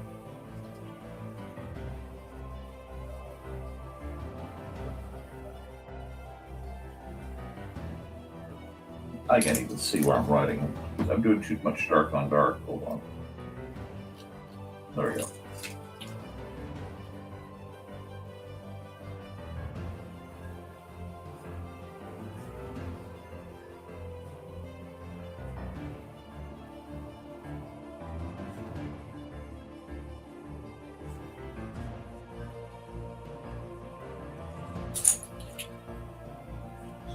Oh, don't like the line at all.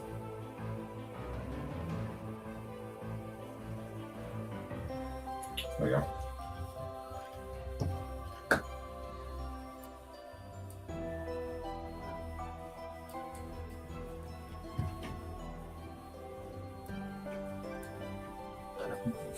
Yes, I think that's a good one.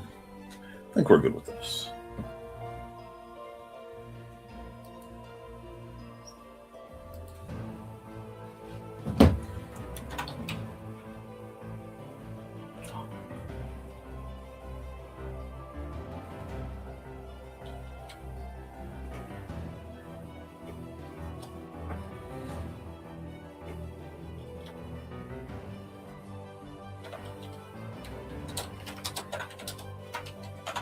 There we go.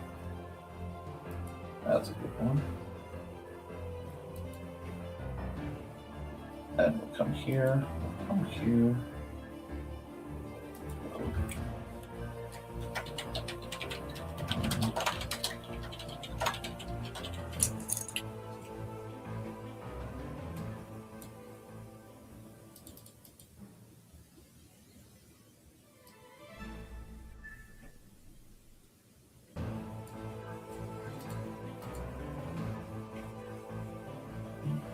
Hide this for that part because I realized I did not export this as a ping. For my own collection, thank you.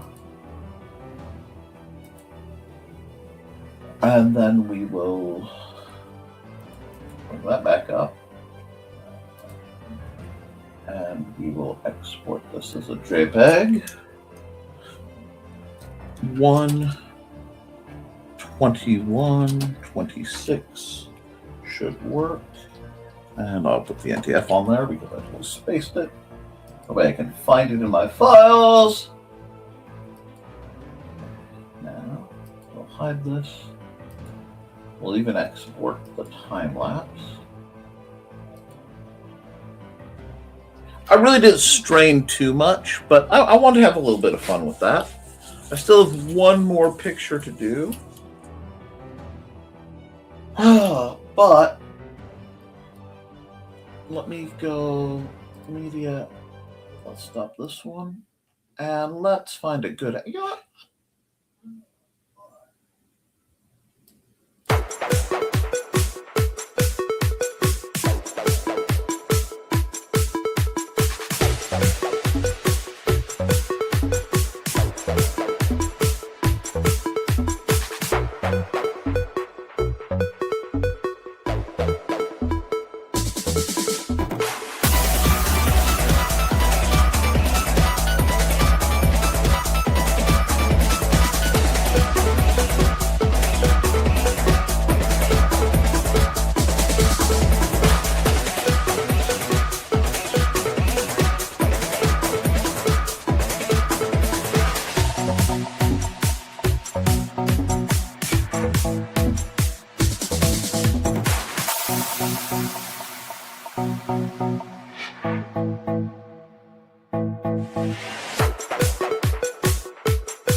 Alrighty then. Let's see now.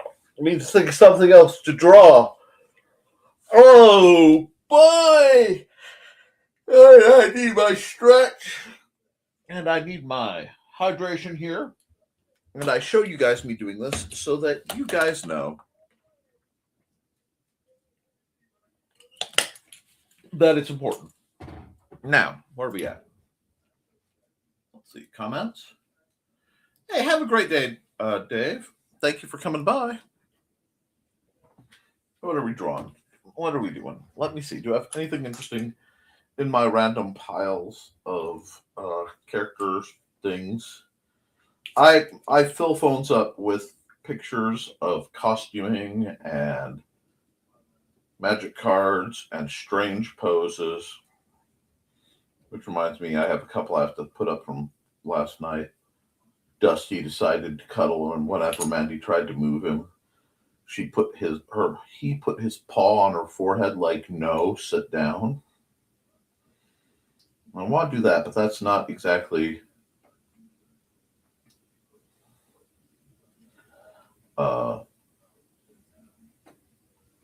appropriate for this program. I could design a vehicle. I haven't designed a vehicle in a while. Like, seriously, take the time and hunker down, and instead of trying to do people, do a nice vehicle run. Of course, nothing vehicular is really coming up on my screens because mostly it's just, mechanical devices I'm trying to remember how to do, magic cards, and really great costuming of women, but not a lot of men. I have a few. They're harder to find. Okay. Let's just get vehicular. Let's get mecha down with this. Let's mecha down. It's been a while since I've tried to mechanize something. Okay. We'll just start.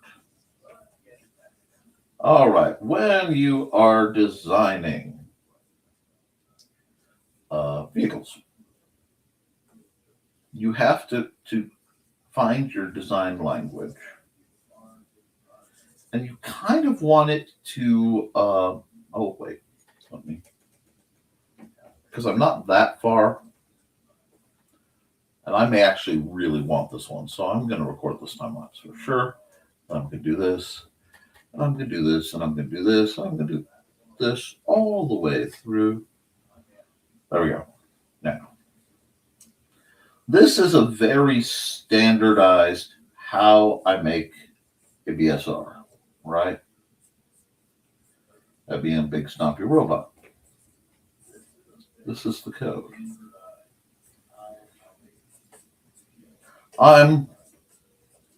If there's no scale, this is just the basic mechanics of a BSR.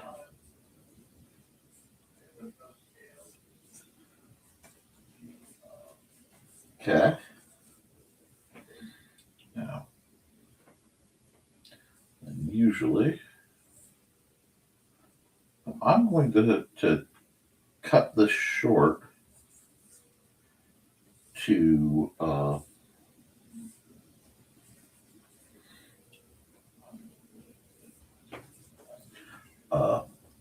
ensure visibility. But the nice thing about big stumpy robots, especially now that I have the design language down where I can draw one fairly easily in my sleep. I mean,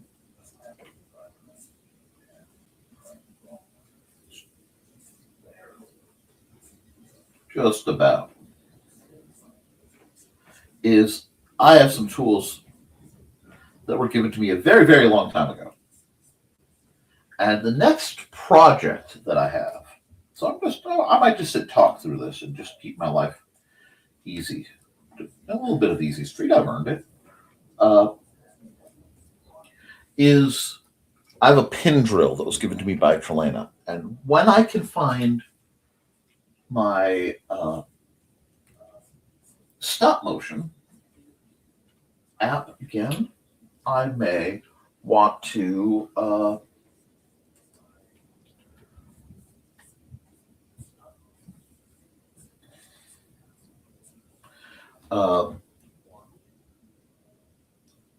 do another stop motion, but use the pin drill. So pin drill tool here.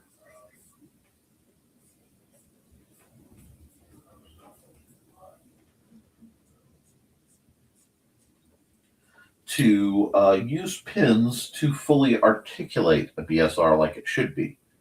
It's something I want to do. I may have to do one slightly bigger than scale, though, to make life easier. I also have, which I haven't fired up yet, a little tiny digital camera. You know, the bootleg of the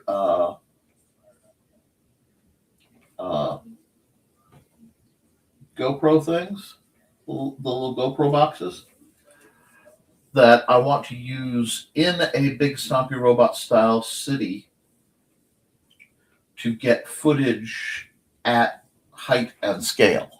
So I'm thinking of doing something like that, and then combining some possibly, fly-through style footage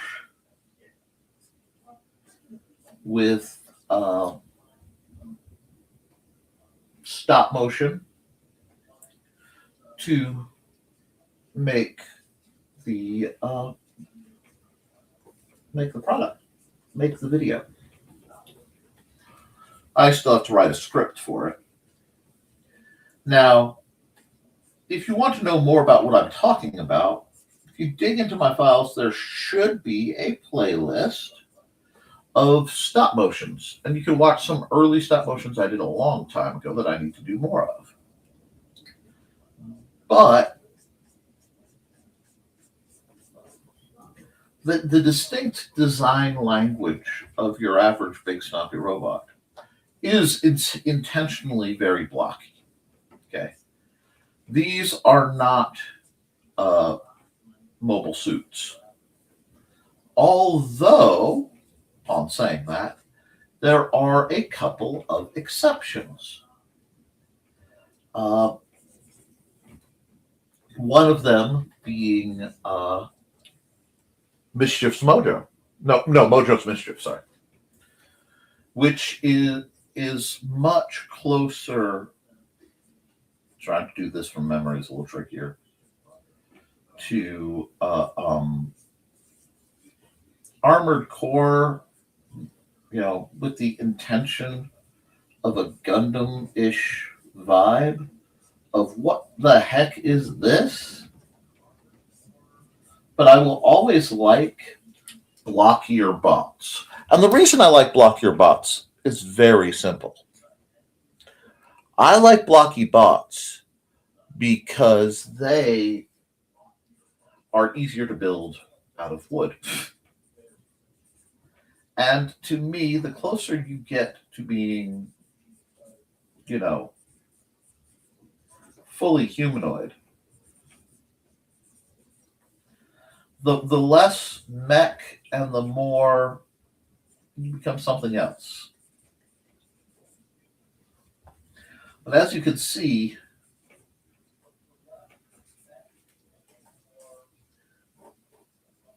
the design language is slightly different between these two.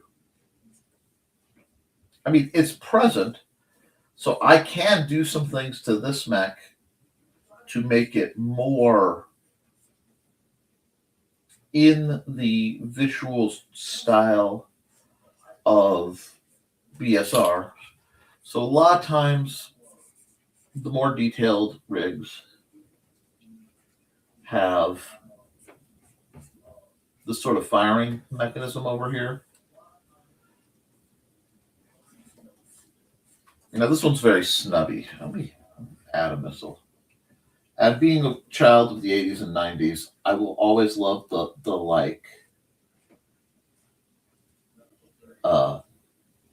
I don't know, we call it Harlequin, the checkerboard pattern on the front of the Polaris missiles. I will always love that as an aesthetic thing. So whenever I have a chance, I like to throw that in. I need to redesign the knees on this dude. He needs better knees. But, again, very simple designs can have very... Oh, what? Oh, sorry. I've been pulling a Sarah and listening while working on something else. My budget spreadsheet now is an updated Social Security payment, COL increase, cost of living, okay, and Medicare deduction boxes for January. We all geek out. Oh, no, I love when people use their skill set to do what they love. and to improve their life. You are a master of Excel and spreadsheets in general. There's no reason that the tools of spreadsheets and the neat things you could do with them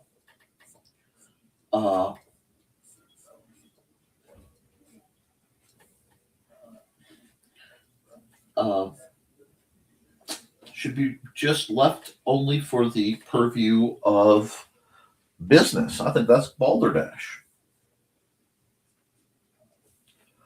But when I'm figuring out designs, this is one of my favorite ways to do it. Let me have myself another layer, because I'm not sure what I'm doing right now. I know I should be drawing a show, and I can turn that back on and easily put another BSR in. But I said I'd design a new vehicle. So I wanted to warm up with an actual like BSR grade vehicle. So first thing you have to ask yourself is, what is this vehicle going to do? What is this? What purpose is this serving that perhaps other vehicles aren't? Now, one of my big problems is the mobile artillery.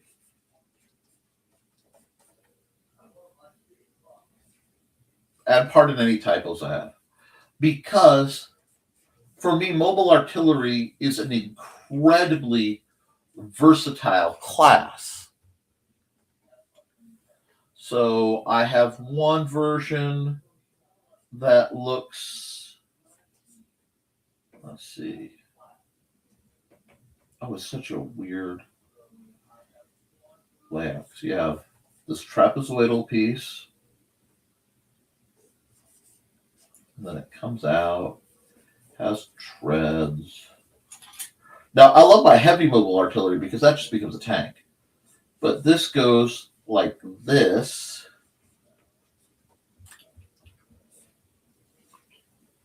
And that's, basically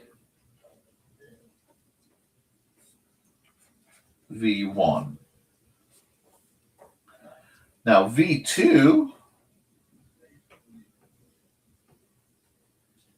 is a little different. V2 is based on a hauler design.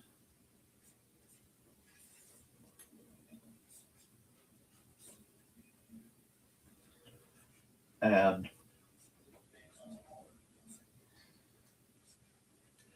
it's a variant of something like this.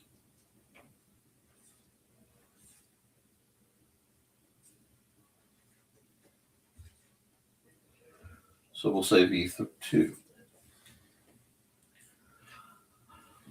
Neither of these, even though this is Canon, this is the Canon model. If you look at the big book, this is basically the Canon model. There's little chuffy bits here, but this is basically it. We can show you. Let me grab all my beat up copies here.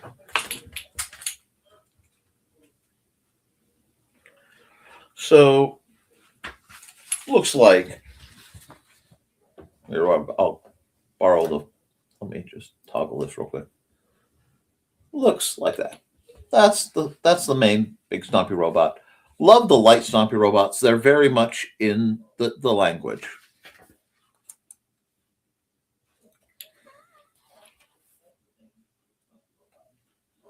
And I mean, the heavy brings me joy because it's a beast.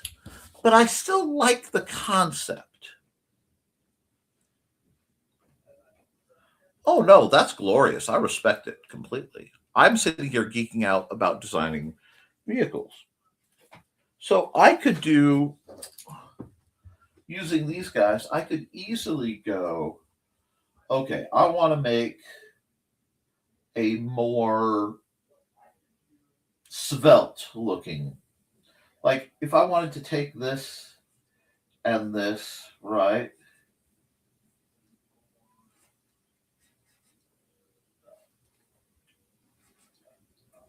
combine the elements I like best of both of these. So you usually don't get to see this. Actually, nobody can see this. This is the kind of process that happens in my mind very often on whiteboard, where there's no waste, no tension. So let's combine the elements I like. I kind of like the segmented elements of this, right? I like how there's this segmented vibe. But I really kind of there's something I like the tracks here, and I kind of like the double. Okay, well, let's get a rectangle to play in. Let's get a box. Because whenever you're designing vehicles, a lot, especially if you're playing in proportionate land, which is where I play, you're going to be in a box. Now, or at least you're going to start with a box. I like this because I'm looking at this and I'm going, okay, if I were carving this, cutting this out of balsa wood or basswood or whatever, how would I make it work? So I'm going to keep the truck front end, sort of, right? Truck front end. But I'm going to give it a little bit more sportiness. So I'm going to cut the bottom off to give it that. Now, if I take an external plate, right, and I go here, right, we're going to remember that. That's important. I can take the part of the box. Oh, I see what I did wrong. Hold on. That shouldn't be there quite so hard. Here we go. We're getting there. There. I should be able to have it start here, but lift it so that the deployment looks a little more like this, right?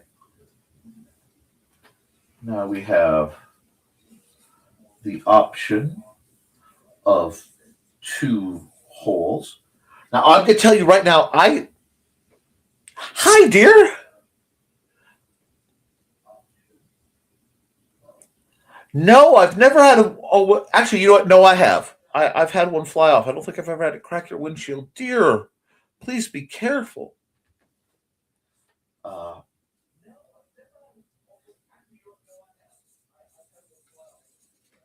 Okay.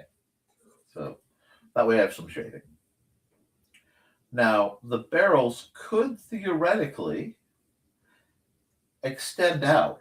So then I would have the double, right, that I have here. This is getting somewhere. And I'll just do something like this. Maybe this will be a heat sink area. I don't know, I'm playing.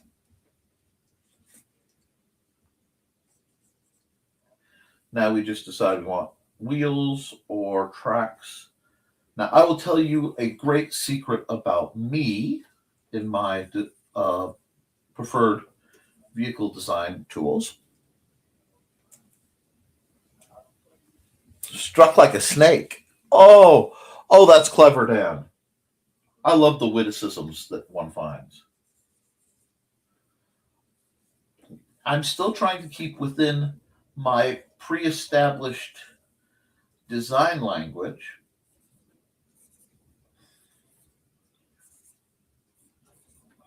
And this gives me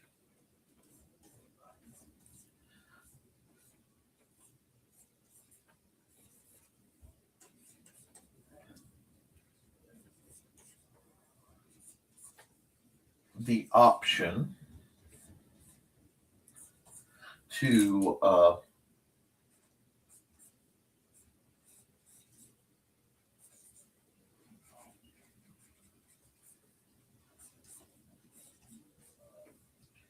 to set it up in such a way that I can cut pieces off. Now, the reason I tend to halfway draft in this is there are a lot of programs that I've used over the years that affect how I think, the programs you use the best. Oh, I'm so glad that your husband came out. Because that's a heck of a drive, especially in this. Please, please, please ask him to be careful and make sure he's safe, because he is definitely a keeper cat. But I've now kind of rendered out a really neat. I could even. No, I don't want to do that. Variant that is basically both of these put together. Now, if I were to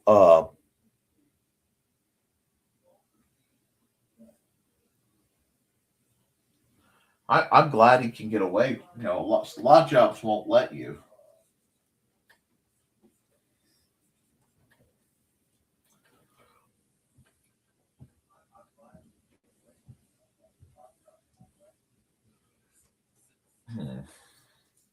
The nice thing about this, anyway. Sorry, I got distracted. A lot of what I do has been built from using a very ancient version of SketchUp. And I use an ancient version because the modern versions have some really shady writers. And back in the day, it was a very nice, very free program. So you'll see when I am when I am visually rendering an idea, especially one that I intend to use that program for, my process on the sketchpad looks similar. Hold that. Where I'm sort of sculpting away at the drawing to give me the shape I want. And I think this is actually a really great method to use, and it's a great way for people who may not have had as much mechanical drafting as I did back in the day to do this sort of thing. That's one of the few educational regrets I had. If I had stuck more with mechanical drafting, I think I might have done jobs that make a bit more money, but it's still not bad to render out. And all this is owed to Commander Mark at the Secret City, Mark Kistler, the cartoonist. He still does live streams. If you are not subscribed to him, you want to learn basic cartooning, you are missing out.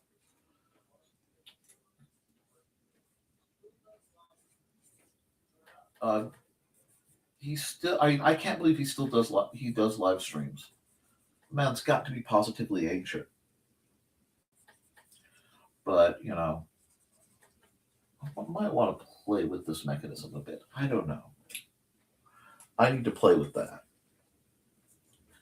Still, this isn't a bad design, especially if I did something like that. It would round the back a little bit more and just keep things farther back from the blast, the heat and blast concussion. And I do like that. So this, sorry, I need a drink. My voice is starting to go. Mechanically, in game, this has the same stats, but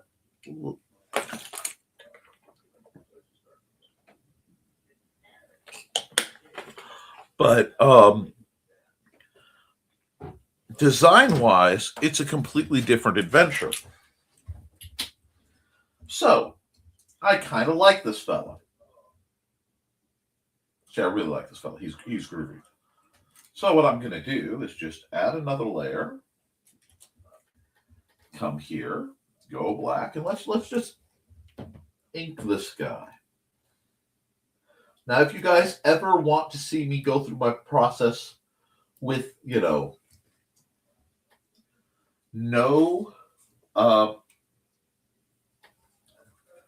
warm up, I would be happy to talk it through for writers, because having a process like this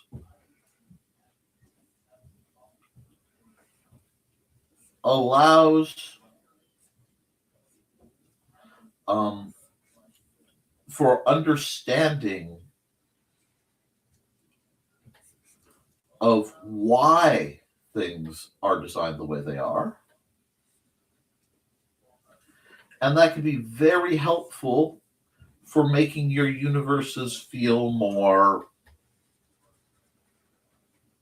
lived in, more real.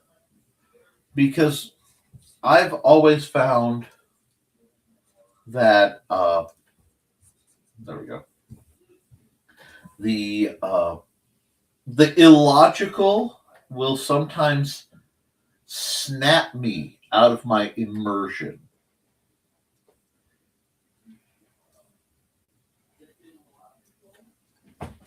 And one person who does the logical stuff and does this research really well is an author by the name of Blaine Lee Pardoe. Now, I do not always agree with Mr. Pardoe's politics. Okay? However, in a shocking thing for someone to say in 2026, it is possible to disagree with somebody's politics sometimes, but respect them in their creative capacities.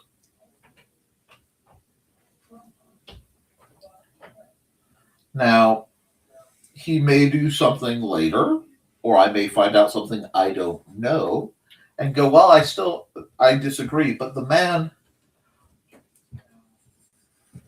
single-handedly created some of the best lore for Battletech ever. And along with some really great mecha designers like Jim Burnell and Jim Bear Ross,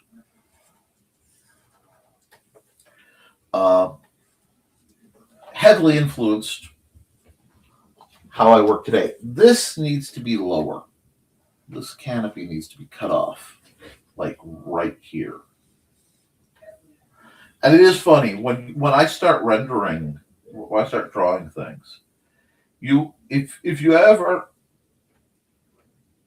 I'll ask that. Would you guys like to see me do, it's been a long time, another 3D rendering stream, where instead of drawing like I'm drawing today, I'm using an ancient version of Google SketchUp and making 3D things like the miniatures that I sent to Joe. Is that like a process you would find interesting? Because if it is, I could easily set up one of my streams and do that. Or I could do a special stream just doing that.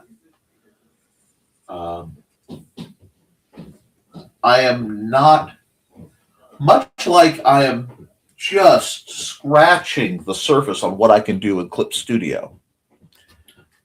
I am the same way on my other programs. There are always new things to learn and explore, which is a big part of why I do stuff. I mean, if I already knew how to do everything,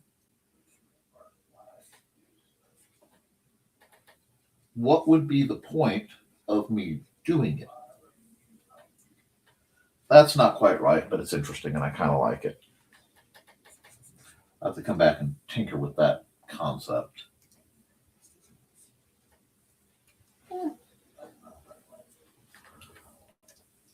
It's like I do not have the mental nor physical capacity to currently imitate my my favorite methodology of mechanized art, which is like the 80s and 90s ultra detailed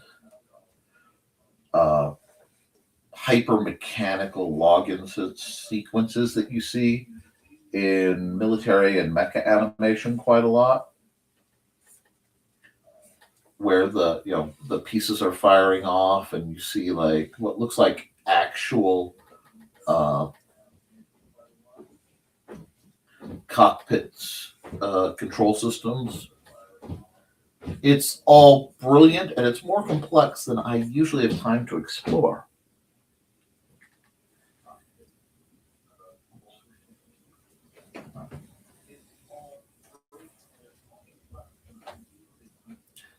So this thumbnail is going to be interesting because the product of the thumbnail is not nearly as important as the discussion around it. And that's okay too. Had a life plan, not lesson plans. Yes. Hey, you have a great hump day, Mr. Walker. I hope you've enjoyed the feed.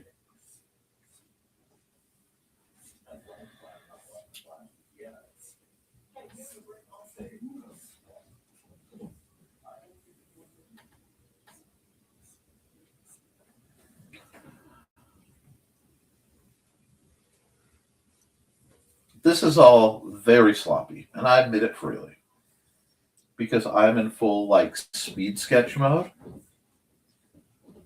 and my brain's going, okay, I have pre-understood things. So this over here, that's a 1/4 inch. I know what kind of item I would use. That would be probably, if I were building it out of wood, one of the little 1/4 inch beveled screw hole cover dowel rod things.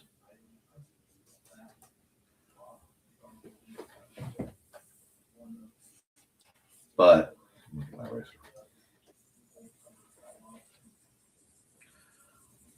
because I've been working in this scale for so long, I can be wobbly with it. And I can go, okay, that's going to look like that. That's going to look like that. No biggie. Oh, that needs to be that. Thank you. There is, at this angle, I'm going to do this. This just makes me more comfortable as an engineer and an artist. If I cut this little chunk out, right here, I know that when the barrel comes up, it's not going to ding into the cab of the unit. And while all this is very unnecessary, technically, for a lot of what I do, it's part of the process I choose, because by doing so, it helps me to understand how I want the unit to work. Why aren't you closed? Okay. How I want the unit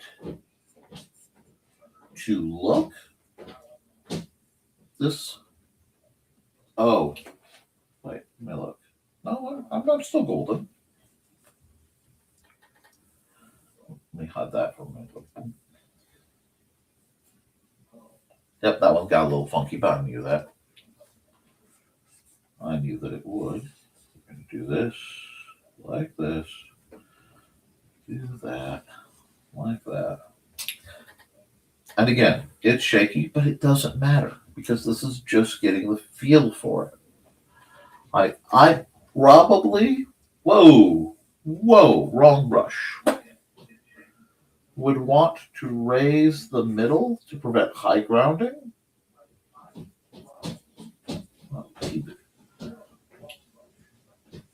But this, let's see, that's not right. Okay, there we go. It's probably a good thing that Glenn isn't here. He'd be having an absolute lark at my my tendencies.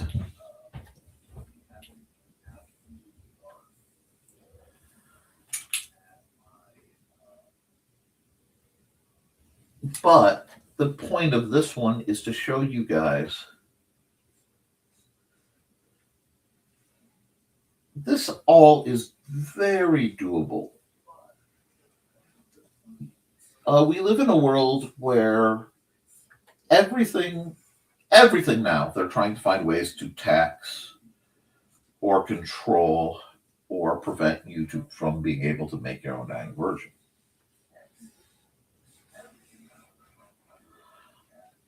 You won't get that kind of messaging out of me. Because I believe that Angelina Jolie thinks about me as much as I think about her. No, I believe that we need to find ways to, and that's an old joke. Anyway, find ways. When I talk about self-sufficiency, it should be in a large number of things, not just,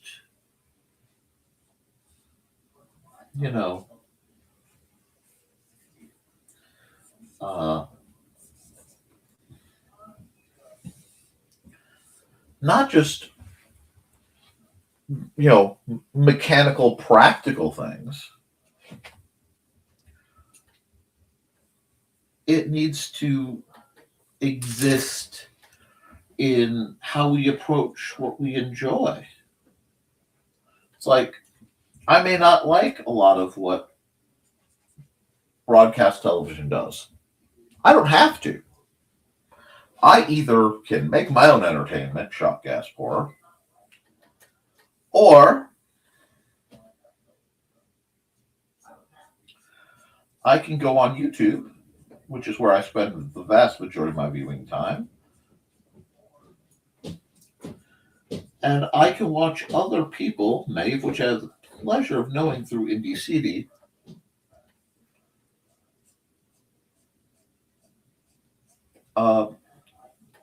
doing their own entertainment.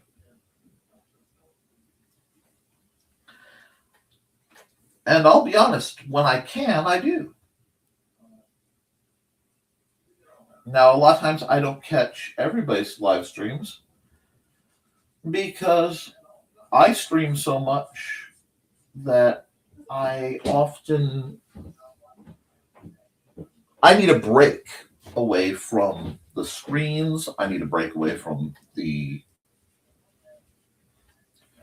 TV. I need to spend time with my family. Now, if we all decide, hey, it's Wednesday night, creatives at Play are on, how are we all feeling? Are we feeling up to this? If we're feeling up to it, we may watch. I may go, okay, looks like they're having trouble. I'm going to pull a Joe and help out in the background. Or I may go, hey, you know what? I have a really good project today I want to work on. I can do it and show the folks on that show what I'm doing, and maybe we can answer questions and talk about it.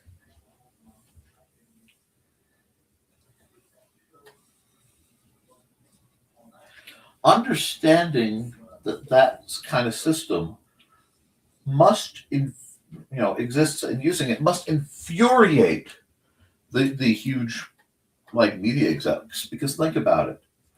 They are constantly trying to bombard you for your time and attention.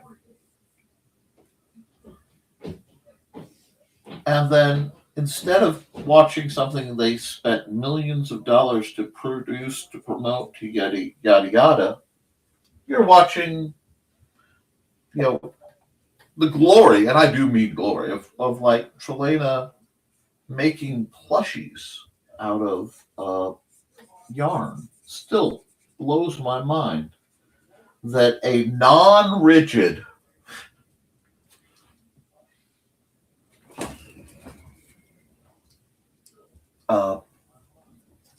system string can become a rigid three-dimensional object. Dan asks any question. Weapon rotates as well. Yep. That's part of why I was fixing it. Let me get back down here because this part is trying to indicate that it rotates on this axis.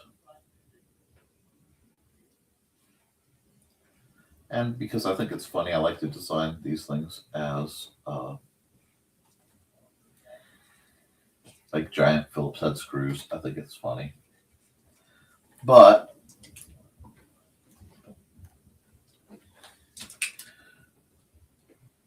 these, which I need to tinker with, telescope out. So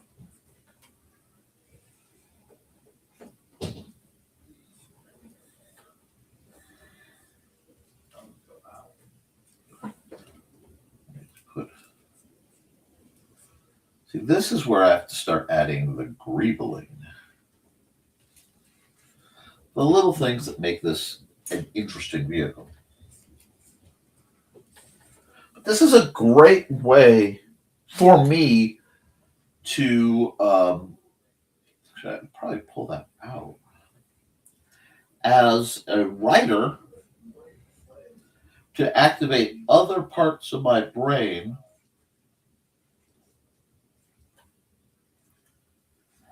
So I've designed this vehicle, and I find myself asking, okay, who's driving it? What's their story? Why is their rig different than other people's rigs? You know, did they make it themselves? Did they find it somewhere? What story is the vehicle telling that maybe you wouldn't know otherwise? I mean, I have one faction of things in my universe. The glitchers are a semi-sentient race / thing of robots that come from the sky, from a satellite position, and instead of destroying your units, they convert them. It's a terrifying process, but at the same time, it makes for a good story. Because then I ask, who designed them? Why were they put into operation? Why are they still working?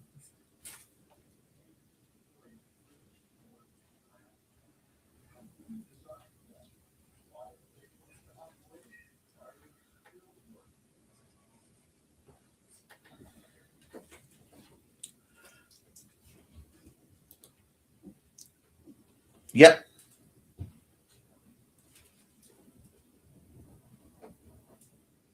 And it doesn't have to work. It just has to look enough like it probably would work. This is the mentality of somebody who loved 80s sci-fi.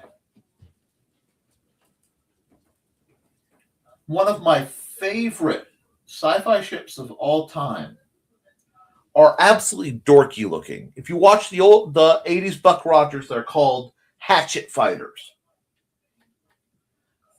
And the reason I love the hatchet fighter so much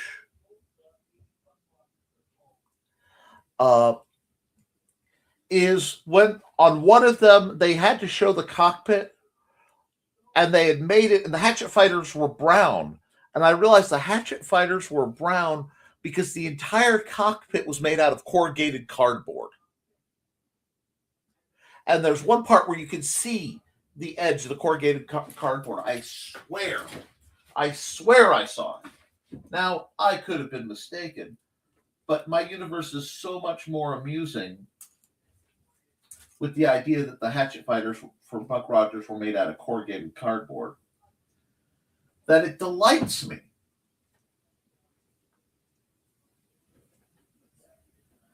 And that's the thing.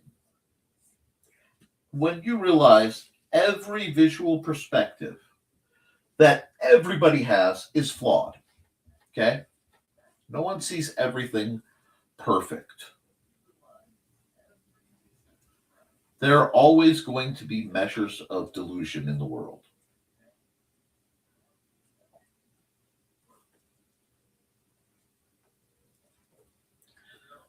That means when you understand the basic rules, you can have fun with it.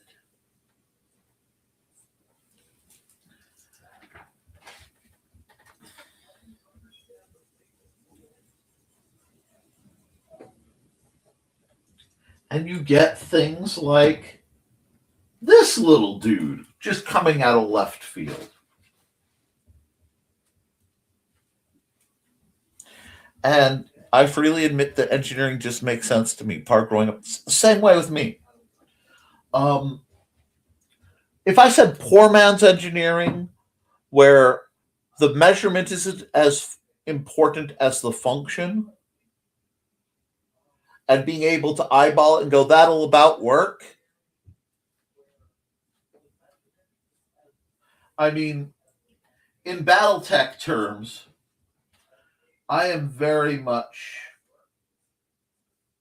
minded like a mercenary from the periphery. All my vehicles almost always have this, sometimes good enough is just good enough mentality, doing the best you can with what you got. I can actually, if I take that,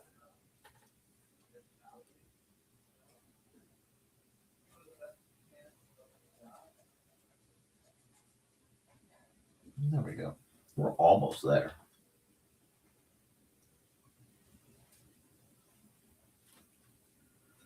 There we are.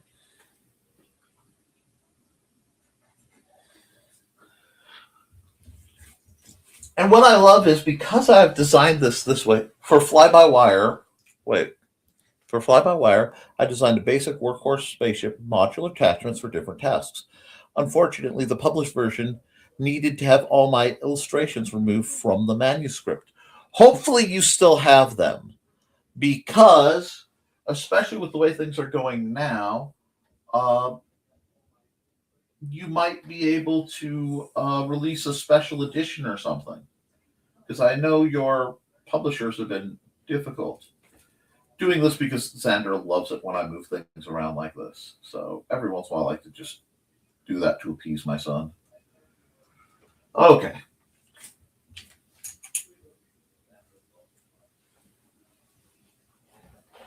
Now, I'm going to just do this.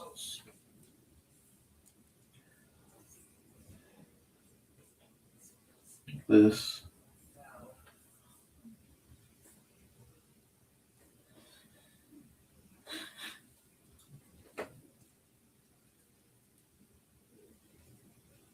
I want to do this. Hold on. I have to switch gears back to normal drawing mode. That's a little off. That's okay.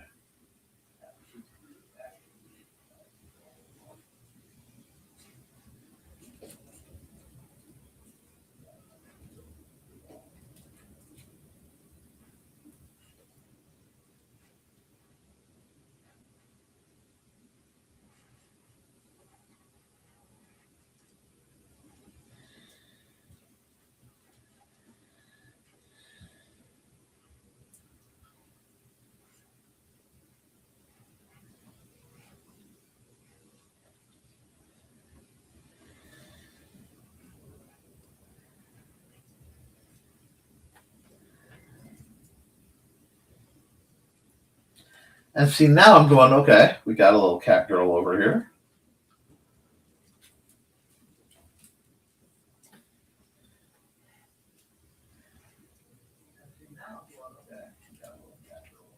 The new. Oh, no.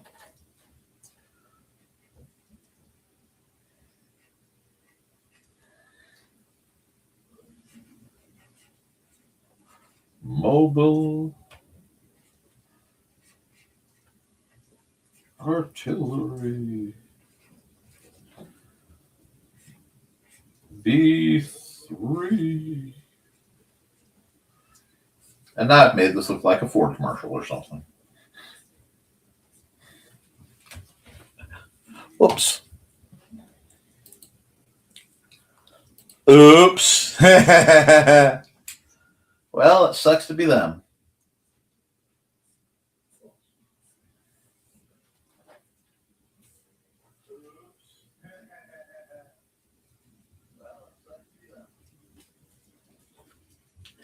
But this is like a good view on my process for developing new units for big stompy robots. It's very similar to my process for how I do character design when I am doing D&D.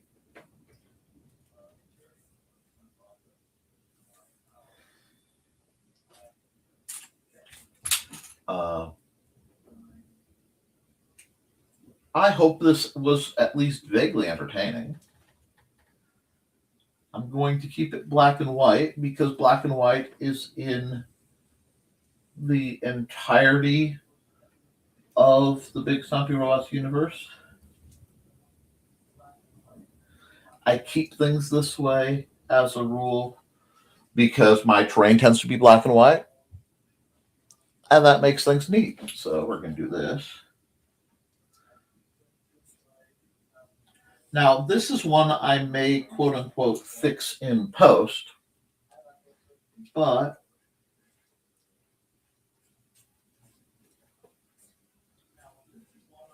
for now,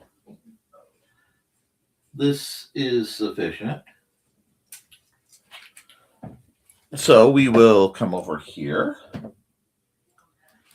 We will say save as.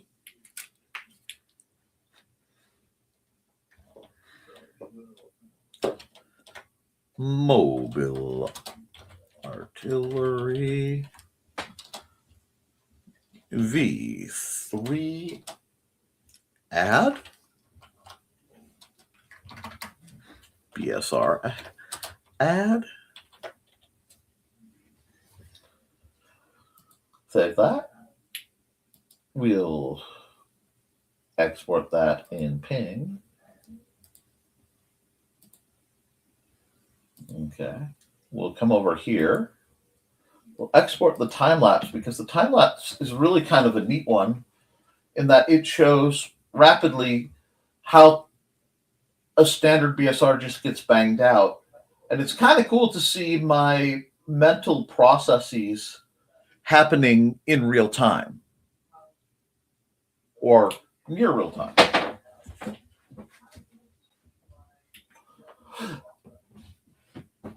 So I'm going to definitely do that. And that's one I really want to try to make sure I get up. I know I'm way behind, but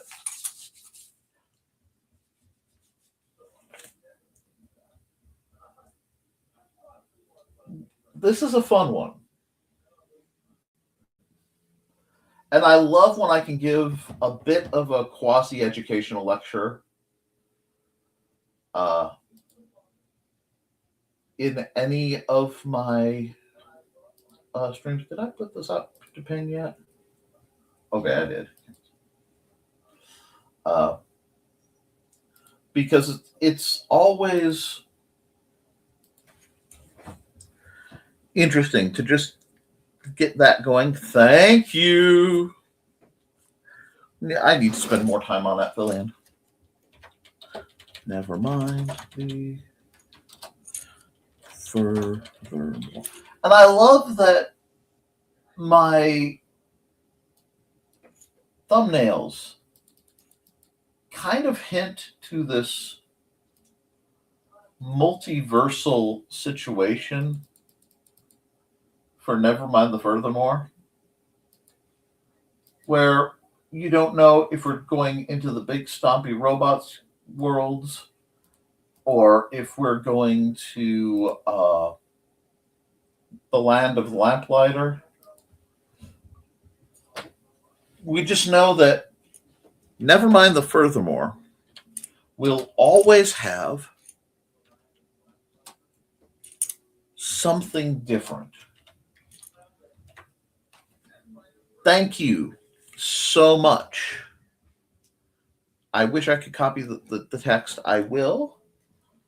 But we've got this. Oh, I can go here. Go here.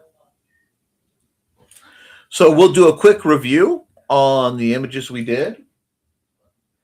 First, we did this mountain oasis, and I'm still not sure if I don't kind of like that version, but we're staying with it.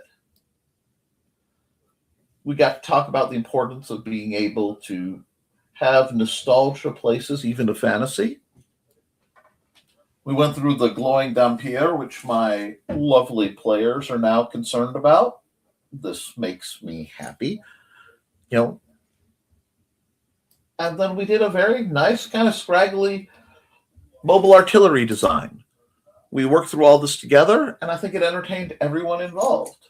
So what I'm going to do now is let's do this. I'm going to run some ads, and I think we'll wrap up at a little over 3 hours.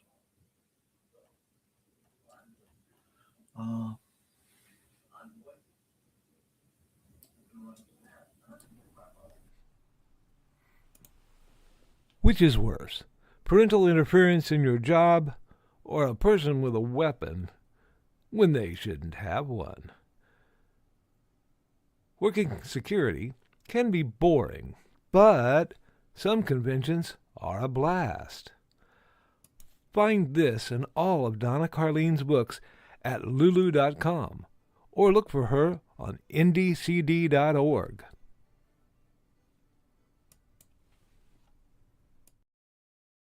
Hi, I'm Auntie Foxy, and I'm a crafting addict. I make custom jewelry from recycled materials, and Foxy has wares if you have coin. You can find me at ndcd.org/about-auntie-foxy. I hope to see you there.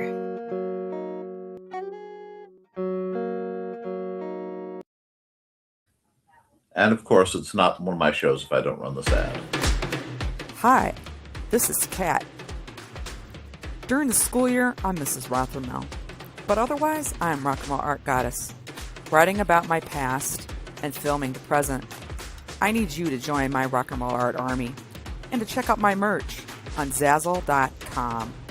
What started out as journal therapy is now 4 books, I see, and an Instagram account to blow off steam, becoming a book, with another to do the same. A short film for a friend. No, this is not the end. Peace, love, and let me art. That's right, folks. The best response to the world around us is to unabashedly pursue art. So, guys, keep writing, keep drawing, keep creating. Because as long as you do, you can edit it, you can improve it, but you can't edit a blank page. My voice is shot from the stream, so I will see you all very soon. Check out the folks on NDCD tonight at 8 for Creatives at Play. Beyond that, guys, toodles. Oh, yes, I love you and you should too.